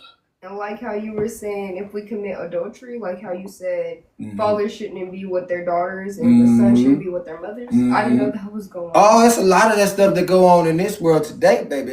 It's running rampant because they ain't with these laws and statutes and commands. They ain't with none of that. That's adultery. Also, how you said That's whoredom and thou shalt whoremongering. not murder, thou shalt not bear false witness, Don't we be should not lying. be lying on our neighbor or our mother or our father or brother or sister. And a lot of that been going on between our families. They been lying on me, lying on baby. Y'all understand? They call them out on their lie. You a lie? For real, straight up. That ain't going on over here. Ain't no manipulation, ain't no control. You don't know what's going on. My bad, go ahead. But I would say I'm guilty for that because, yes, I have lied on everybody in this house. What? What? Everybody. I'm definitely clipping this. Whoa. But I'm learning The from truth my, is coming my out. sins. Okay, all right. Hey, I appreciate It's a you. white lie, The truth, right? a white. I hope it It's a was. white lie. I hope it wasn't no major thing. Right. You know what I'm saying? Ain't that Y'all, we just having a conversation with our children. But I'm still clipping this. Hey, what else? You got anything else? Also, how you said with the slave masters, how you said how Moses, how he was telling all the people to like stop what they're doing because we'll like their sins and stuff. How they were saying, we'll listen to you, Moses, but if God get a hold of us, we know we're gonna be on the line. That's what people do today, baby.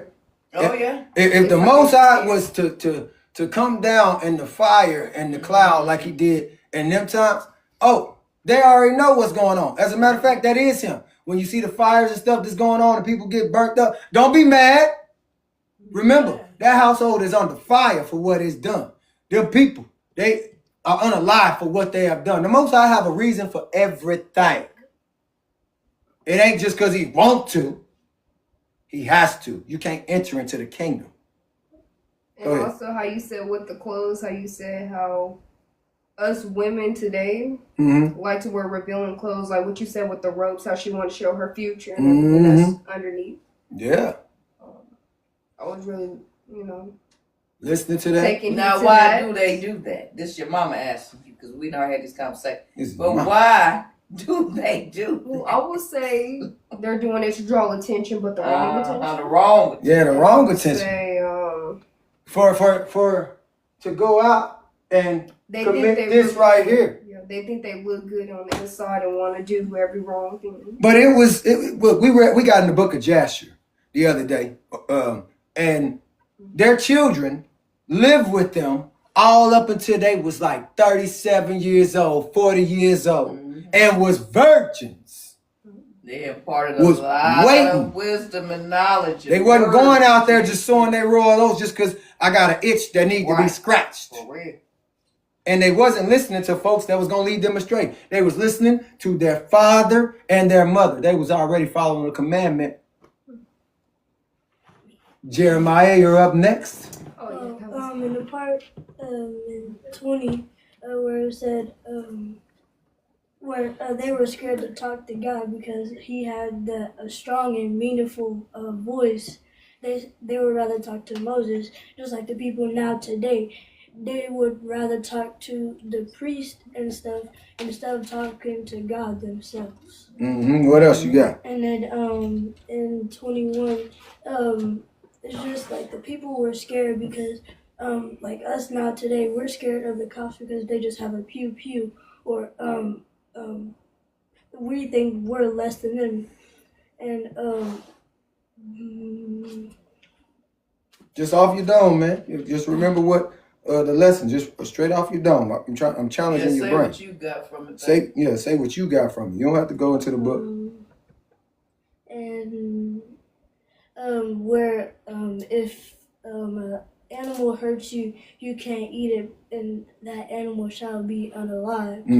It was just like if a bull attacks you, like in the bull shows, where they trick the bulls with that red towel because their worst favorite color is red. Okay. And if it hurts them, and after the show, they don't unalive them. Oh, they use them all over again. Mm-hmm. You got anything else outside of that? I know you're only 11. I ain't gonna challenge your brain too much, but you better stay off that laptop and off of them shorts then. For real. I want y'all to start watching the videos, watching stuff that's gonna, put y'all in the right standing with the Most High, but that's gonna educate y'all in this word, educate y'all in life. Because if y'all watching nonsense, you're gonna be like you doing today, you ain't really in attention. Not picking on you, but I'm talking to all three of y'all. We need y'all to get on the right track and listen to stuff that's gonna educate you and not things that's gonna have you falling into other stuff. Baby. Well, I just want to say I enjoyed that word. Thank you. You're welcome. It was on time. You did an awesome job. The Most High used you mightily.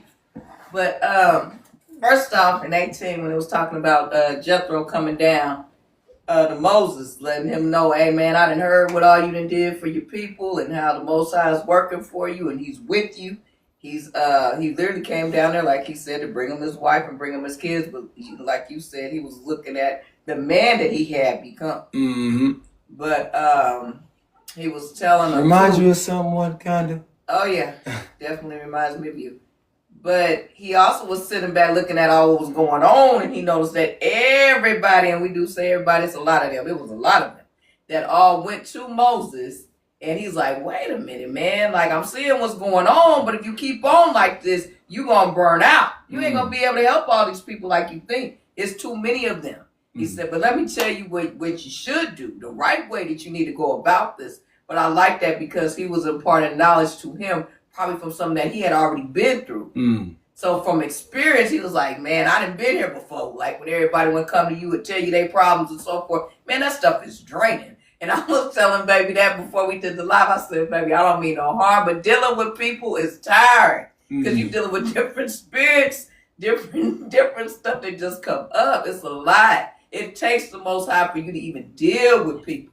And I know for me, he into all the lives and the platforms and all that. I love people, don't get me wrong, but I'm not really a people person like that. I like to keep to myself. I'm more conserved, quiet in the background. I know the word, I love the word, and I love helping my sisters and my brothers, don't get me wrong. But when you get to trying to sap my peace and my energy, oh, it's not going down. But I even told my husband, when I see him overworked and drained or whatever, I'm like, okay, you know what? That's enough. You need to go on and get some rest and let the Most High pour back into you. You done poured out enough. And that's pretty much what Jethro was telling Moses. He was letting him know, man, you going to have to raise up some men up in the camp, some ones that's serving the Most High, and you going to have to raise them up to where they'll be over, like he said, 1,000 of them, 50 of them, 100 of them, 10 of them. Set them in play. So you ain't got to do everything, man. So he was literally showing him how to do it in the right way to where he would not burn out. And I love that because that's what we supposed to do. You know, each one teach one.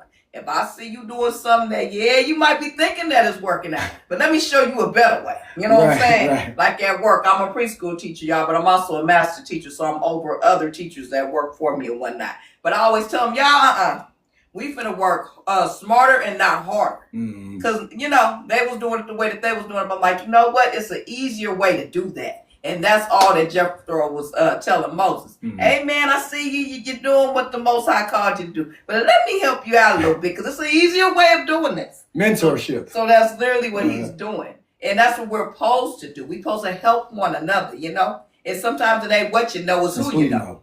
Okay? Because it wasn't even so his own if I daddy can or help his you own in the field that I'm in to do something that you're doing, like, I've already done that. Let me show you the way that I did it. And it's an easier way of doing that. That's pretty much what he was telling Moses. So I love that part of chapter 18. That's what blessed me with that because I go through that with you. And I go through that with people on my, my workplace. Right. Pretty much everywhere that I go. I'm being that leader and showing them the way that the Most High and showed me different stuff that I done walked through, through our experiences is how we can help somebody else, Right. Like me. I done been in domestic situations and whatnot. I can help the woman that's got kids and trying to leave that situation. I've already been there. So I can show her and tell her how to do that, But that's what I got from that. But even with that, also him giving them 10 commandments, the 10 commandments are like he said, they went to Mount Sinai and he was telling them different things to do. The Most High was telling them, okay, he was letting Moses know, hey, don't let them touch this mountain. There was certain things, certain boundaries and guards that he was doing for the people to keep them from hurting themselves or bringing harm to themselves, you know. And that's what I look at the 10 commandments as being, and I know that they are. They're a guard, it's a boundary. Without the 10 commandments, do y'all know that sin wouldn't even exist? It's because of the law. That's how you know that you are sinning. It's a mirror to let you know that you are sinning. A lot of people don't know that, but they want to say that the law is done away with. Is sin done away with? No. Okay then. So therefore the law was not done away with. And I'm not trying to go long or nothing, but this is just what I'm saying. Go ahead, girl. Let the Most High use. But that's what it is. The law is to point you to your sin, to let you know I'm doing wrong now. If I'm trying to sleep with my friend husband and doing this and doing that, that's not what he wants. But even like we read, and this was very powerful, we read today, because some of the stuff I knew already. But when we got to talking about an eye for an eye and a tooth for a tooth, or if somebody hits you and how you supposed to get the vengeance back, or not just that, but if you're not unalive, then it goes a little different than when you do get unalive, or if somebody hits a pregnant woman, that there is compensation and different stuff that should be in play and be in order. We don't go off of that today. But I think if we did do it like this, it wouldn't be so much heartache and pain. Or it wouldn't so be much violence. Yeah, so much violence, so much mental illness and some more stuff, because you will feel like somebody cared about you in that matter and it was avenged. It was taken care of. So when I read that, I'm like, wow, like we have made it so hard than what it has to be. Or like you said, as far as how they send people to jail for stuff that could just be handled one-on-one. It's like they make it hard and it don't have to be. And then they ruining lives. Because then you get out and like I said, that person that went to jail, the person that got hurt and went to the hospital, that money or whatever the compensation is supposed to go to that person. Not to the jailhouse, not to them people, but to the one that got hurt. And we know good and how well that ain't how it go. But yeah, I enjoyed this word. I hope y'all enjoyed this word. You know, baby gonna put it on YouTube. Y'all go back and look at it and see them different nuggets that the Most High is giving y'all. But I got what I needed, and I got a fresh word for the week. I appreciate you and I love you. I love you too. I appreciate you as well. I appreciate all the support that y'all give me, whether it's on the Sabbath day or not. Because y'all know I don't pick on y'all throughout the week. But only one day is all I ask for, is just give me the Sabbath day, just the day where y'all know Daddy like to teach. And I'm going to teach you the truth. I'm going to teach you what these teachers ain't teaching you. I'm going to teach you what your boss ain't teaching you. I'm going to teach you what your supervisors ain't teaching you. I'm going to bring you out of it. So I know that we're going to be hearing about some folks that's going to be walking away from their jobs here pretty soon. Folks going to be going back to the old way. And it's going to be folks walking away from school. It's going to be folks walking away from college. It's going to be folks walking away from a lot of stuff. Well, Shabbat Shalom, Yasharel, kings and queens, brothers and sisters. That means peace be unto you. I love y'all. Blessings to y'all. Knowledge. Happy Sabbath, y'all.